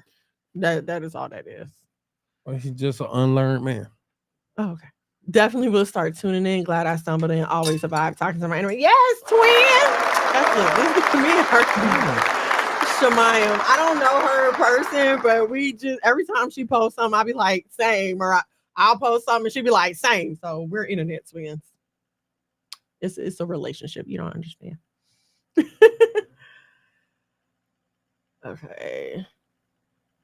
Let's see. I'm single. I just know that the way I talk, men don't get interested in me that much. I'm sure it's something I need to change. I have been for like 3 days now. Hey, 3 days is a start. Ain't nobody. 3 days is not shabby. Just keep going, sis. Continue to tune into the show and embrace your femininity. Mm-hmm. It's okay. What we try to teach, we teach our daughters this, and we teach this to all women, and we would teach the same thing to men. You don't have, as a woman, you don't have to start being hard for men. No, what you have to do is always embrace your femininity. But if this person is not worthy of that, then go about your business. You get date one. If this Negro is not, if you could tell that, man, please. No, you don't now start being hard, right, or aggressive toward this man. No, you just realize you're not worth my femininity. And then you don't date him no more. It's just like a man. A man should be a man at all times. If this woman ain't worth your manliness, if she ain't worth you treating her like a princess, if she ain't worth you picking up the tab, if she ain't worth you opening up the doors and putting your jacket down on the rain puddle so she can walk across it, like if she not worth that, don't stop being that and adjust to her. No, you just say, she not worth it, and then you go find someone that is. It's the same thing when it comes to the woman. But this is why it's so important, ladies, for us not to lead with sex. Once you lead with sex, that's it. It's over with. It's over. Your mind is gone. Your mind is literally gone. He done tapped into your superpower, and it's the kryptonite. That's literally it. That's why I be telling y'all, don't be so quick to hop in the bed with these Negroes that y'all don't know, because then they'll have you stuck in a situation you never intended to be in. Now you 40, 50, 60 years old walking around talking about ain't. You know what I'm saying? That go for men too. You know what I'm saying? You got them. She put it on you, boy. She got them. She got that waterfall. And now you don't think clearly. Now you like, I know she stabbed people a little bit, but sheesh. So thank y'all so much for joining us tonight. I know we ran a little bit over, but the conversation got really good. to come and do a relationship show. We're just gonna have to do a whole relationship Yeah, show. maybe we'll just start something like bi-weekly or something. Well, okay, we could do that. So thank y'all so much for hanging out with us this evening. I hope something that I said or something that we said will help you, whether you're listening live or on the replay. Please don't forget, you can always head over to the Cash App to show your support. $ The House of Mono. You know what we say, $1 or $2 will do. On next week, coming up on not next week, Saturday between 10 and 12 a.m. Yeah, something Saturday like that. Between 10 and 12. I got a lot to do Saturday. I got to bouncy. I got to go to a dog show, and I got to do Bible study, and then we got to go on a date. You gonna be able to do all that? I'm gonna do all of it, bro. You gonna go to the dog show and be back in time for the date? Well, the dog show ended 4. Oh, all praises to the Most High. Okay, so Saturday, sometime between 10 and 12, Monologue McGad will be live with Bible study. That is on Saturday. On Monday, Monologue will be back with F3 updates, 3MG news. On Wednesday, please tune into the Truth Be Told Flex podcast on YouTube. It's not a House of Mono production, but these people are family. They cover current events and Bible prophecy. Again, that's Truth Be Told Flex podcast. And then come right back here Thursday, same black time, same black channel, 8 o'clock on YouTube for Why Boaz Don't Want Your Ass. Yes, I think that's it. Atticus, the businesses. Love your parties are the bouncies, and print doctors are the. Hey man, when you talk about the businesses, you got to have more energy. We got to get him a script and get him like hype. This weekend, Yeshua El Yehuda. I don't know if you want to go to this weekend. This is on some hood stuff, blunts and bullies. This weekend. But next weekend, I'll send you both of them. Next weekend is a big dog show. It's a big dog show next weekend too. I think I'm gonna be a vendor on that. But this weekend it's kind of some hood stuff. So I don't know if you want to go, but I'll let you know. Okay, go ahead, Atticus. Talk their parties are the bounties, and print doctors are the shirts, and Westside Monos Westside Bullies are the puppies. It's the dogs, the bullies. Hopefully, we'll have some puppies. Hopefully, we should have two. We should have 2 girls pregnant right now. All praise to the Most High. All praise to the Most High. Listen, thank y'all so much for kicking it with us tonight. This week we had like 2 testimonies of healing that people have been waiting for a while. All praise to the Most High. So if you are in need of healing, we here at the House of Mono just want to touch and agree with you. We want to touch and agree with y'all on everything that you are asking for that is according with the will of the Most High. So please know that we do pray for y'all. We do keep y'all in our prayers. We love y'all here. We love the Most High and we love his people. So, I mean, that's just it. You ain't never got to worry about that. Anything else, Atticus? Boo. No. All right. We love y'all. Thank y'all so much for hanging out with us tonight. I will see you in these content creator streets. And Jonah's right back here on Saturday for Bible study. Sometime between 10 and 12, you will see it posted. I love you so much. Good night. Mono. Living super clean. Daddy came One time for my king doing king things. Bump these hoes cause he know he got a good thing. Tune in to Why Boaz Don't Want Your Ass with your host, Miss Mono. Shalom and shalom, sisters and cousins, and praise the Lord saints. It's your favorite housewife, Miss Mono. Every Thursday from 8 to 10 p.m. live on YouTube at Miss Mono's World and Monologue McGod. Now also available on Messiah TV on Roku and Fire Stick. Why Boaz